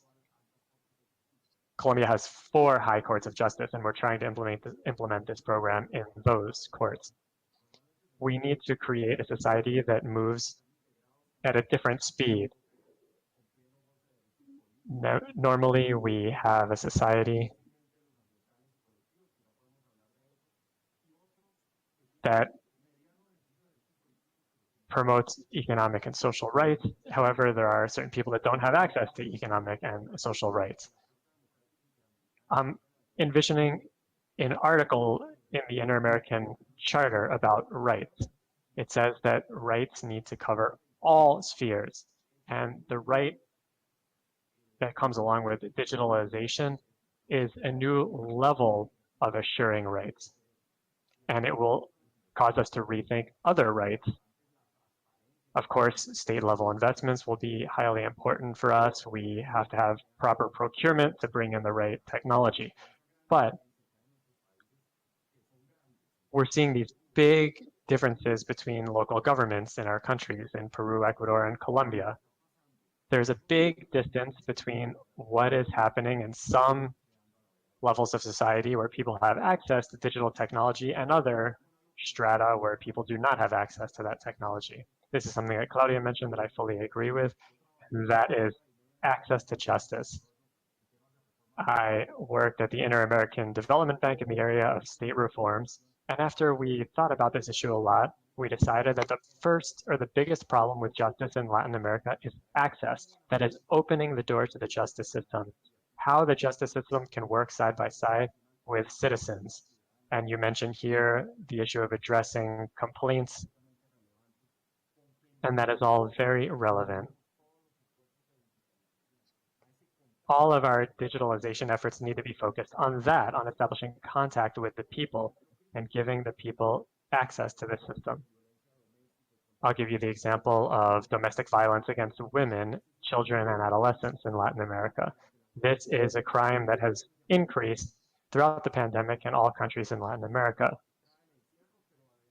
This is due to the difficulties of lockdowns, but as Susana has said, this has really exposed the weaknesses that we have. And one of our weaknesses is helping or assisting victims of domestic violence and providing them channels to make the justice system work.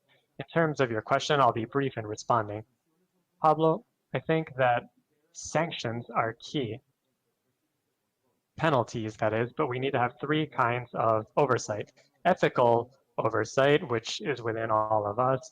If I should cheat or not when I sign this contract because it could go against my values. And the second is social oversight. That is society condemning this kind of behavior. And we need to make headway on that in all of Latin America. It ranges from going through a red light to creating a culture of shortcuts, as we call it. Taking shortcuts to achieve something and violating the law in the process, which is very common in our common culture. And lastly, we have legal oversight, which is that we need to prosecute these crimes to the full extent of the law. A drug trafficker in Latin America could break the law and that happens in our countries, but that same person could pull up to a traffic light in Miami and see a police officer and start shaking with fear because they know that the consequences would be different there. So penalties are key, sanctions, but so is prevention. Better safe than sorry, as the saying goes. I think any corruption prevention strategy is key, and the Inter-American system has been very good at creating this. We have a system in which the public sector needs to participate as well. What we have to do is set up systems for compliance in the private sector to show that this is an issue related to morals. And we need to show them that business ethics also leads to greater profits as well. I will confess that when I worked at the IDB until 10 years ago, there was an ethics office that only had 8 or 10 people in it. Now I think there are 100 or 120 people in it. And we have the compliance departments that Claudia mentioned. The same thing has happened in those compliance office in businesses. Businesses have realized that we need to fight against corruption, not because of the 10 Commandments and our respective religions, but rather to give legitimacy to the state and to make democracy and our economies function. I think that that focus on prevention side by side with sanctioning actions is very important. Not from a populism standpoint. Sanctions are important. However, As we're taught in law school, the criminal justice system should be a last resort to issue sanctions. Before that, we should try to do many things to stop these problems with internal mechanisms. And if somebody violated the regulations of all of those internal mechanisms and all mechanisms that exist, then they will face the prosecutor's office and the justice system. Thank you very much, Fernando. You mentioned many things, the public having access to the justice system, for example, which has been very complicated in our countries. You mentioned the private sector as well.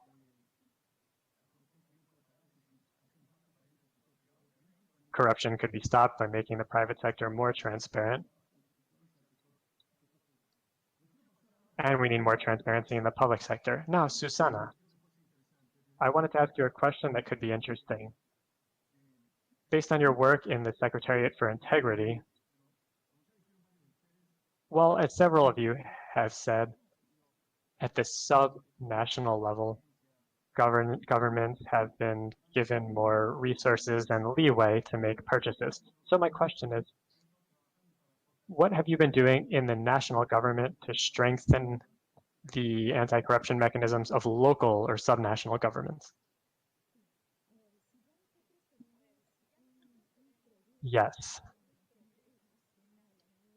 We already have a serious problem at the national or federal level, at the level of the central government. When we go down to the subnational level, of course, those problems become even more significant.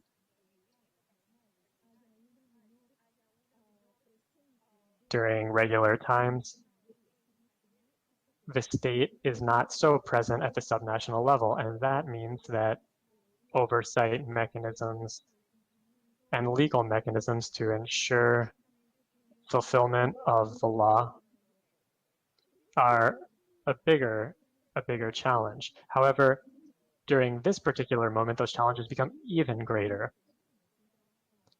Right now, we are doing joint work with regional governments through our governors. We have 25 governors in particular that we work with, and through them, we have been promoting the 3 lines of action that I mentioned that we had been targeting. These are transparency. That's transparency in procurement, in donations, in subsidies, and cash transfers. However, we also have the issue of oversight. And specifically at the regional level, what we have done is form partnerships with an important entity in the private sector. It's called Peru Cameras, which is essentially a network in which different representatives of 50 business chambers from around the country have come together to promote further compliance with regional efforts. And based on that, we create these oversight mechanisms with the regional governments. And the 3rd line of action, which I pointed out, was filing complaints. We have created a channel for coordination because when we receive complaints, we cannot investigate them or issue sanctions. But what we do is coordinate with different regional and criminal investigative bodies like prosecutors' offices or institutional oversight bodies like the controllership to address these complaints. Essentially, we're seeing coordination or interaction at the regional level. However, at this point, I would not be able to say that we are 100% satisfied with those levels of coordination and the level of penetration of our policy that we have been trying to implement.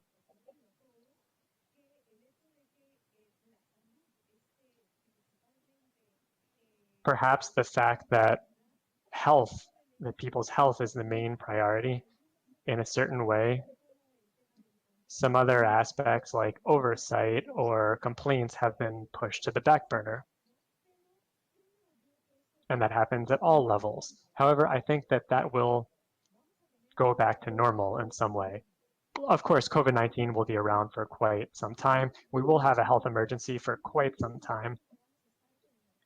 And for twice as long, we will be dealing with economic and social crises.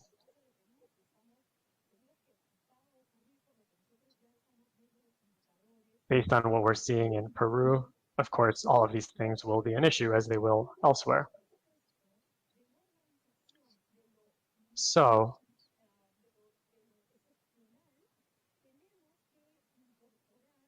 as we address this exceptional situation, we also have to look at everything we have been talking about up until now. That is, we need to focus on our current policies to address the emergency, but we need to focus on what subnational governments are doing as well.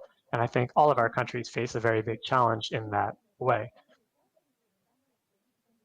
Not just from the standpoint of how we are going to implement corruption or integrity policies, but rather today we have seen much headway made. However, I couldn't say right now that we're 100% satisfied with our progress. We still have great challenges that lie ahead. Thank you very much, Susana. Of course, we have this issue of decentralization that's being carried out in many countries quite well. And many of this challenge related to COVID-19 is helping us understand to what extent, though, that decentralization creates local capacities and what kinds of differences there are between local capacities. That's something we need to take into account in the future to take measures to strengthen those governments. Now, Claudia, you had mentioned the independence of the justice system, which is very fundamental. You mentioned the independence of all the branches of government as well. But I wanted to talk to you about the independence of the private sector. We have measures to strengthen integrity, but we cannot allow the private sector to have an undue influence on the public sector, and we need to prevent bribery, excessive lobbying, that sort of thing. Of course, the private sector could promote corruption at this time. So to what extent are countries prepared to resist that pressure? And to what extent can the justice system receive undue pressure from outside, both from the public sector and the private sector, but from outside the justice system? Claudia, go ahead.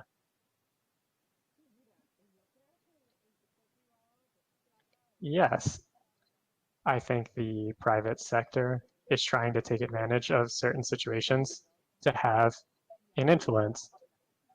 The private sector is very powerful, and it has gotten used to having certain privileges over the course of decades to have an influence on civil servants, and the justice system is no exception to this. However, I think we could make headway in this area if we could require declarations of conflict of interest. It's something that we would have to demand from our public officials.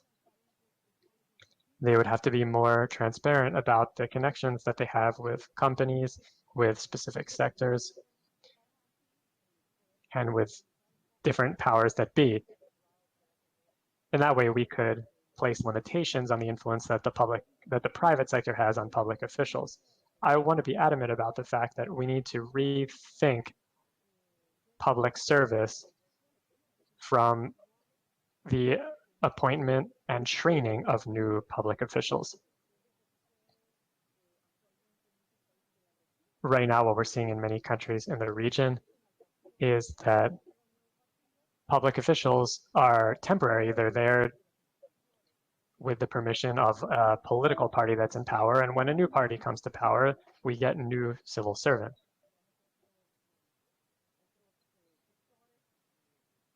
We could think about other sectors as well, which have a greater potential to have an influence. For this reason, civil servants need to respond to their capacities and not specific opportunities. When many of them are appointed to institutions, they see it as an opportunity. And that is something that fosters corruption, and it increases the ability of these powerful sectors to have an impact.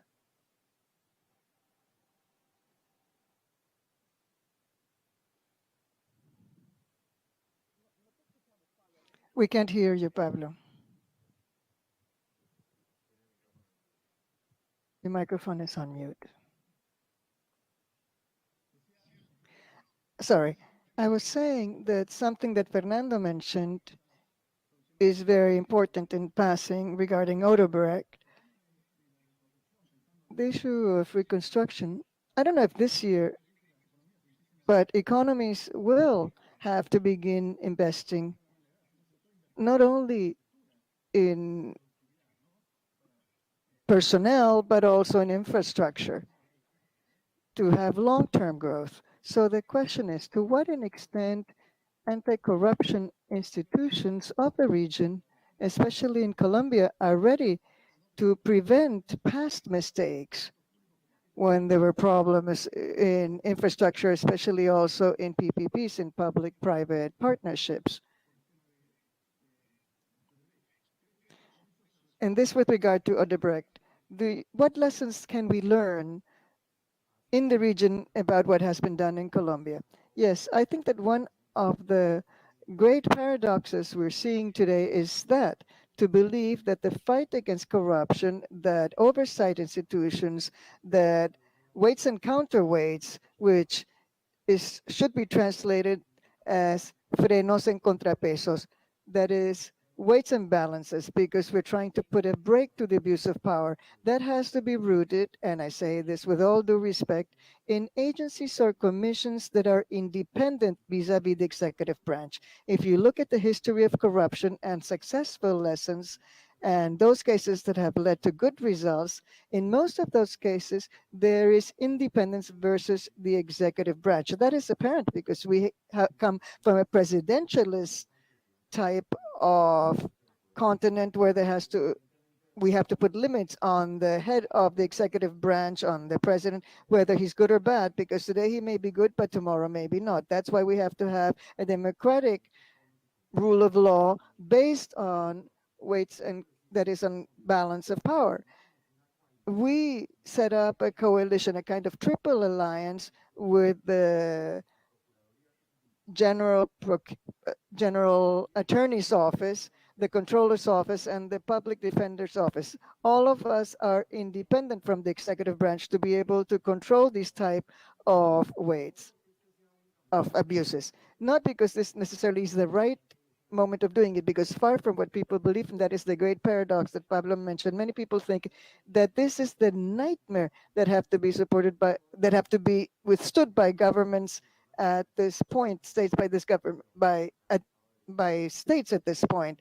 And regarding your question, and within these arguments, and regarding justice, what is coming for justice, we are seeing in Spain that recently opened the judicial branch. What we're seeing is a full congestion in these offices. There is an enormous number of complaints and of cases that are being brought now against the state. So emergency decrees by all of these governments, if you look at them, you will see that that will be the seed of enormous complaints and cases that will be brought against people, because we will be a confrontation about a number of interests to try to survive, especially in our societies. So from economic assistance going to other situations, most of our states, for instance, what they have done is to make more flexible labor standards, but that's where justice system will have to face a challenge. And as far as procurement, you were asking about, it's the same story. How are we going to begin again with public procurement? What happens with public works contracts that were suspended because of the pandemic, because of coronavirus? So that's where we have to look at the contracts. We have lawyers who will be looking at the act of God case, something that has happened from out above and cannot be contained. But how are we going to manage and handle all of that as a judicial system. So the judicial system needs to adapt. I personally believe that there will be a proliferation, as is logical, through digital means of alternative methods of conflict resolution, of dispute resolution, which was not one of the priorities of the state and needs to be now. And that is essential because in this pandemic, we have done, for instance, more than 7,000 reconciliation hearings as Attorney General's office. And this in order for them not to reach all the way to the justice level. But this is the kind of activity that we will be doing given how justice administration will have to deal with all kinds of cases that will come up, which is why we have to multiply entities in the fight against corruption. If from here now what we're trying to do is to forget these kind of balances that we need to have, we will be going off a cliff, because while going down, we have to put a brake. And if we want to give the state more speed, because supposedly we wasted time, which yes, we have seen that, but we cannot let go of controls imposed by democracy. What you mentioned, Fernando, once this is over, or at least when the pandemic gets better, there will be a lot of work in cases, in courts, looking at complaints that have come up. Maybe what we need to do is sort of start all over again. But we will have to look at what oversight institutions do. And now I'd like to ask a more general question to all of you. It has to do with democratic capacity. What do I mean by that? To what an extent this pandemic is generating larger states with more discretionality, and how this has affected some of the powers that people had, the checks and balances, and some of the branches, such as the judicial, legislative, and executive branch. So to what an extent this will exert an influence on the way our democracies operate in the future? Because two things may happen. Either we get used to that, and fine, it's fine if the state gets involved in the case of emergencies, but maybe this will be the new normal, but maybe not. Maybe there will be some reactions where people are asking for greater transparency and oversight, and this will generate or will lead to greater requirement for governance and oversight. So do you think that, what kind of impact will this crisis have on governance? I will give you 2 minutes to each one of you to answer this question. First, Claudio, maybe? Yes, I think that that will depend on the capacity and ability to interact efforts between civil society, journalism, and the different mechanisms to demand from the state that checks and balances be respected in order to truly be able to strengthen the capacity of democratic institutions. In those states with great weaknesses, of course, the challenge will be much greater, but there will be some states where institutionally is more sound, such as Uruguay, Chile, Costa Rica, where even though they might face challenges, we do know that they have better institutions, more sound institutions, which in the last few years have been able to solve problems.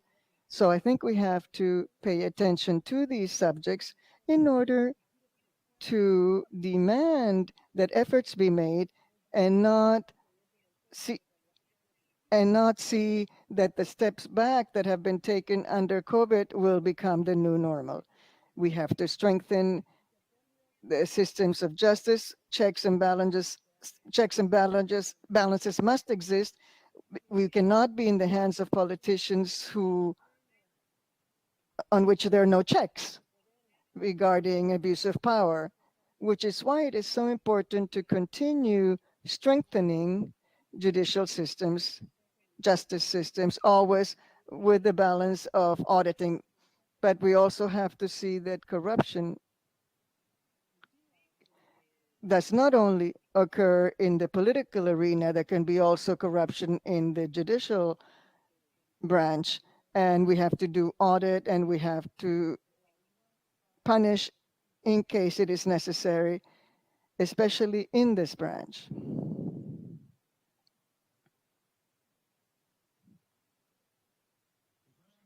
Susana, your opinion? Thank you, Pablo. And thank you. Yes. So, Pablo, my dear friends, I think that we are living, and we all know that, we're living through a historical moment in which, well, not only in terms of health, because we still don't have a clear way out through which we can ensure to see the light at the end of the tunnel. The same goes for the economy, not only in health, also in the economy. Many countries have adopted a number of steps, but in the final analysis, first it would seem that they were the right measures to alleviate the situation of financial and economic risk, but they have not really led to good results. The same thing goes for the social arena. So this historical moment in which we're living, and where unfortunately we still don't have specific answers or true roadmap, the same goes for challenges aimed at strengthening integrity and strengthening the fight against corruption. I think that this new scenario that we are all facing will make us rethink a number of things, many things.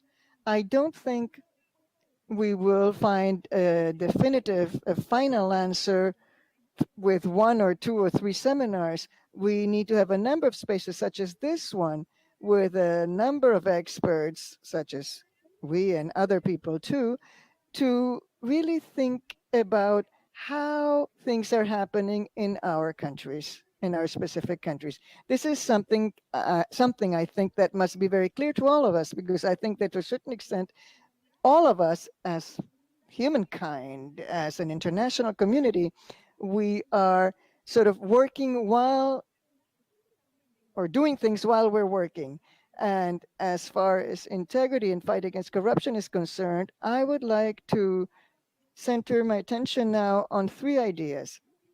First, and once again, e-government, making government digital, standardizing open data, but together with these policies to close digital gaps and ensuring greater social inclusion through the closing and overcoming of these gaps, we still must bear very much in mind digital security. That is how we manage information, personal information of those people whose information is being managed, which opens a whole world of questions and of actions, which we already have been working with at an international level, but that we have to be making more specific in order to prevent abuse in the management of information. The second thing is that the strategies that we have been working on, for instance, to prevent conflicts of interest through statements of conflict of interest or statements regarding gifts and so on, all of these policies have to be adapted to the new context. For instance, lobbies. Today, there are no meetings, personal meetings, because of restrictions on our mobility. But there are many meetings that are being held virtually by telephone and through other mechanisms. They have been carried out between the public sector and the private sector. So we have to see how we generate mechanisms whereby we impose integrity in this new normal. And here we will be facing challenges on which we will have to work on while we are working, let's say. And the third part is that of the culture of integrity. I think, Pablo, you or someone mentioned that actually we could say that any integrity policy in any context is just has to say we need to be good citizens, good civil servants, good officials. But we know that that's not enough, that that is not guaranteed in each one of our countries. So if what we're seeing now actually is the clear expression, or the issues that we're seeing are a clear expression of this reality, which is that we don't have what we thought we had or we said we had. And an important subject is to continue insisting on the culture of integrity in our countries. That together with the citizens, we have to give more power. We have to empower civil society. It's not enough to say, I don't steal. We have to guarantee that there is a complaint, the culture of complaints that Claudia mentioned. We have to be able to guarantee that too. Thank you, Susana. Fernando. No microphone. Sorry, sir. Microphone? Your microphone is on mute, Mr. Carrillo.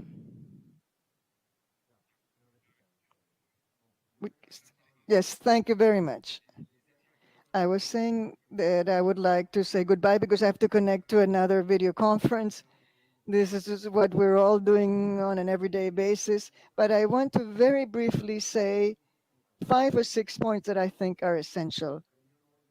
Our Nobel Prize of Literature, Garcia Marquez, said that no problem comes alone. The COVID came with many temptations, the temptations of authoritarianism, populism, isolation, xenophobia in countries such as Colombia that has nationals from many countries under difficult conditions. So the emphasis is not necessarily on the left or right.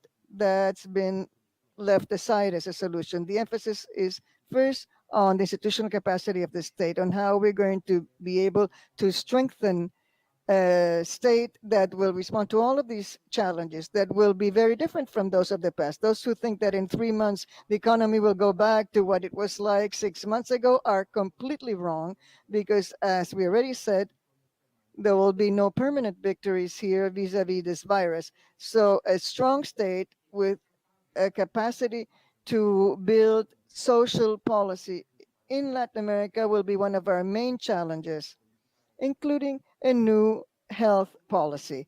And second, leadership able to unite, because the third thing is to put an end to polarization. Societies that have shown to be most ineffective in fighting against COVID-19 are those that are most polarized and divided, where social trust truly is negative for the legitimacy of institutions. Fourth, we have to think about the immune system of democracy, the defenses of the democracy, because Ambassador Lambert, I insist on that. We have to recover once again for the OAS and for the inter-American system, that ability to defend the democratic society of law, the social rule of law. That cannot be quarantined. This has to be used. Everything we have gained in democracy in Latin America has to be regained. We have to see how to fight against the social crisis in the future, but we cannot go back. We have to go ahead in democracy and not go back. Not to have again lost decades. This is the worst thing that could happen for Latin America. And I conclude by saying how to achieve this by a great social consensus in our societies through social dialogue, by bringing together all sectors to see how to rebuild our societies and how to face public debates that will be endless. So I am convinced that given the humanitarian crisis that might arise, we have to truly avoid a social protest but when people can start going out again. But we have to do this through prevention mechanisms.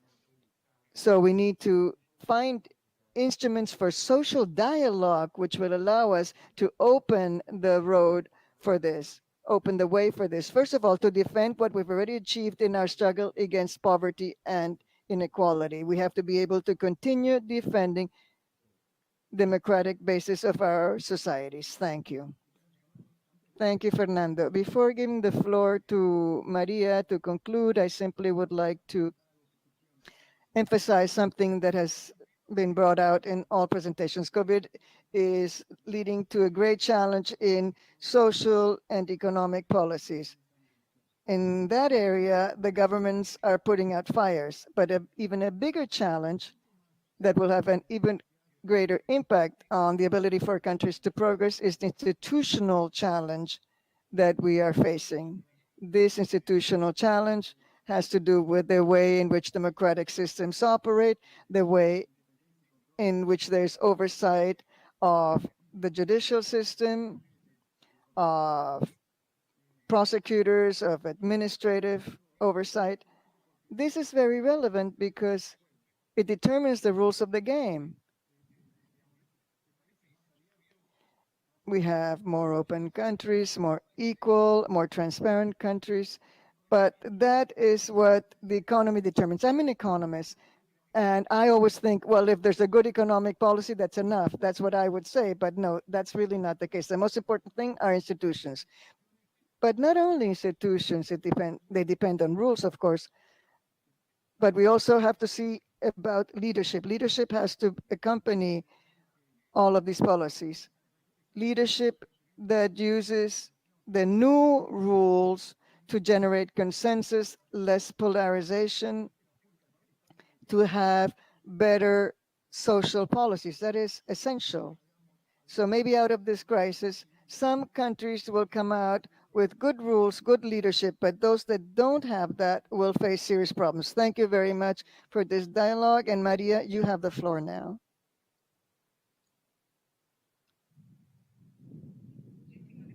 Thank you very much, Pablo. And I would like to thank all speakers. With this very rich discussion, which we hope to be able to continue, we can see that the pandemic has really compromised the ability of the state to operate in certain spheres of action, while revealing some limitations that have to do with existing institutionality. So we have seen from a number of angles how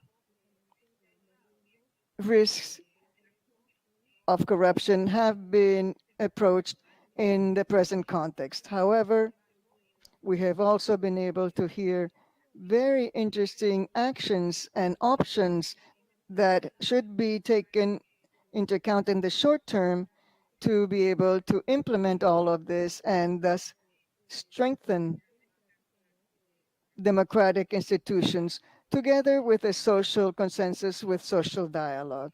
I would like to invite the Secretary of Hemispheric Affairs and Mr. Chavez, from President of the Summit process, to make a few final comments. First, Ambassador Chavez, on behalf of the presidency of the summits, and then Ambassador Lambert, I would like you to conclude, both of you, this meeting.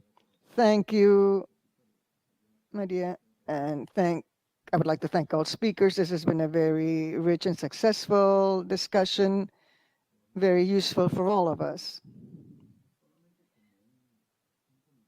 I simply wanted to make a final comment. In the various presentations, I see that there are a number of points in common. For instance, when you make reference to the need to make sure that institutions are strong, to strengthen structures for justice administration, and putting an end to impunity. I think that that is the axis of our discussion, and it certainly is an area on which we should continue working, because it is apparent that efforts up to now in trying to set up institutions, strong institutions, are still imperfect. However, what my attention is drawn to the fact that I've heard very little about one aspect that I think is even more important than that of systemic and institutional aspects, and that is palliative areas. That has been mentioned, but it hasn't been mentioned with such an insistence as we have made on systemic features. We have to reflect on this too, because we have been working for many years against corruption, and the more we advance, the feeling is that more needs to be done. We seem to be in a vicious circle where we have corruption acts, we impose controls, there's more corruption, more controls. This vicious circle, this vicious cycle, I think, will only be settled if we work in the palliative area, because it's not reasonable to think that we will have strong institutions if we don't have societies that truly can appreciate the value of the efforts made. And here, the final point I wanted to make is that very little reference has been made to the private sector. It would seem that our approach against corruption is only in the public sector and not necessarily in the private sector. It has been mentioned, but I think we have to emphasize this even more, because there's always a point too where there is somebody who is committing an action of corruption, there's somebody else who's also doing that. So if we don't approach this simultaneously, that is corruption on both sides, we won't be able to achieve the results we are seeking. A final element, which I think is essential, at least for those of us who are here, is that we need to strengthen international cooperation. International cooperation, I think, is not yet facing or able to face this challenge. We still need to have more ability to extradite the corrupt people, to be able to carry out a number of actions. For instance, Peru has made efforts to convene a UN General Assembly against corruption, out of which we should have a substantive declaration. That kind of approach is important. International cooperation, in our opinion, is a central tool which has not been adequately explored and which would help to put an end to this issue. Thank you very much for your participation.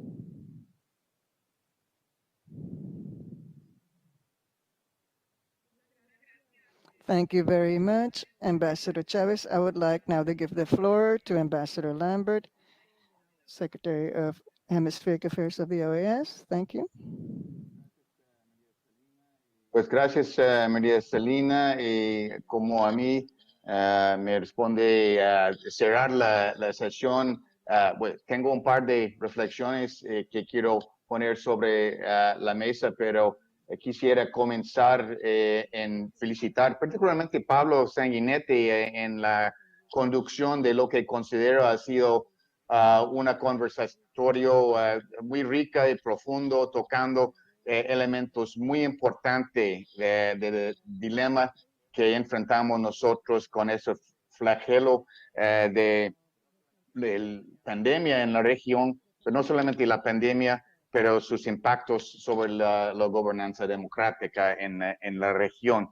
Let me also thank my colleagues from the Summit's Secretariat, Maria Celina Conte and your able team, Nora Posada and Ana Francisca Silva, who have been working on this, because we have participated in a lot of these seminars over the last weeks, and I really have to say that the quality of the considerations that have been put on the table in this one are a reflection of the efforts that you've made to pull this together, but also the quality of the panelists that you have brought to the table. So I'd like to thank Claudia Susana and Fernando for the very thoughtful presentations and apt responses to the interesting questions that you've brought forward.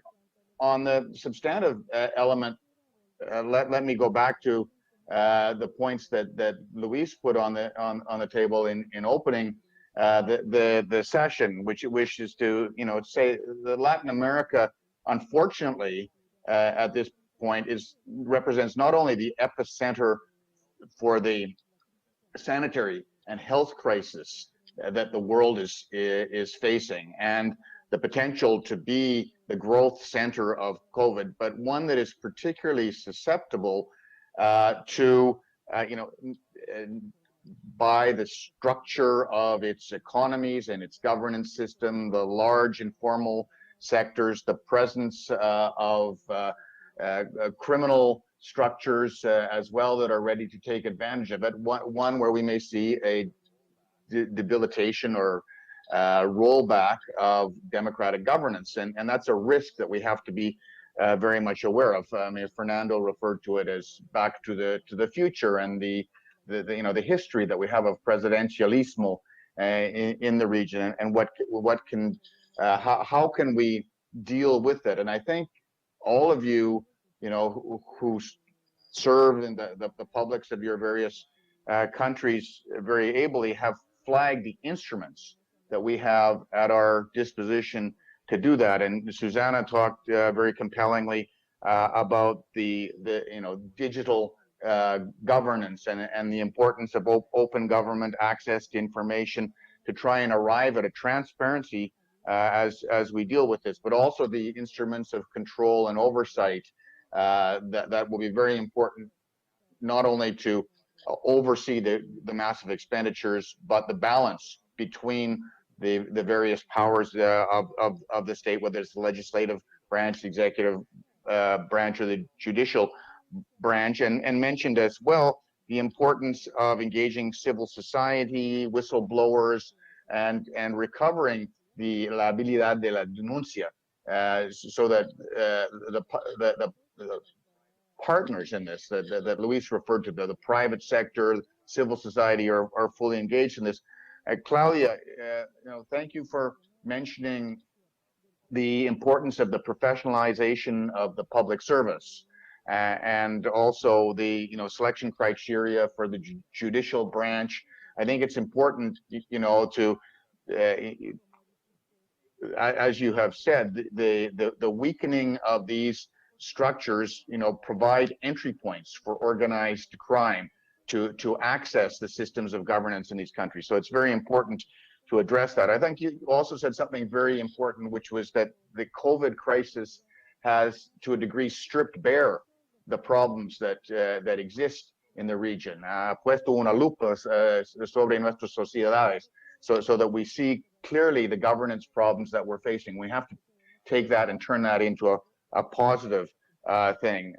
You mentioned also the absence of a culture of whistleblowing, of denuncia, which is something that we have to address. And thank you for mentioning the importance of the international institutions in addressing this in the region, whether that has been, in the elements like CICIG or MASIC in Honduras, or the role that the international and multilateral institutions are playing.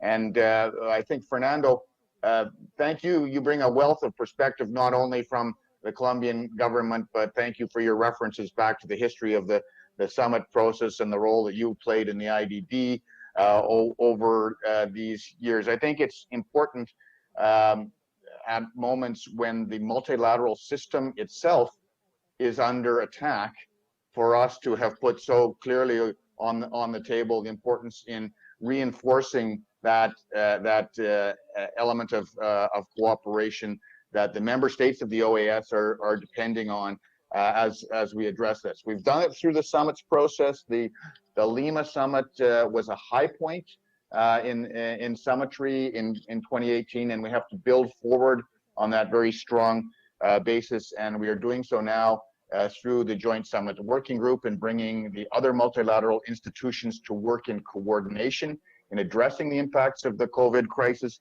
The OAS, of course, is working very much in the areas that have been identified of open governments, open data, putting together, as we have been requested, a platform for digital information access to serve the member states of the region and to strengthen these networks. And finally, we are working very closely to try and ensure that civil society throughout the region remains very much engaged and has access points, not only with the individual governments that you represent, but with the multilateral system. So all very relevant points that have been put on the table and what I consider to be a very rich and interesting discussion. So on behalf of Luis Almagro and the Organization of American States, the Summit Secretariat again, thank you very much to all of you. A very interesting and excellent discussion. Gracias.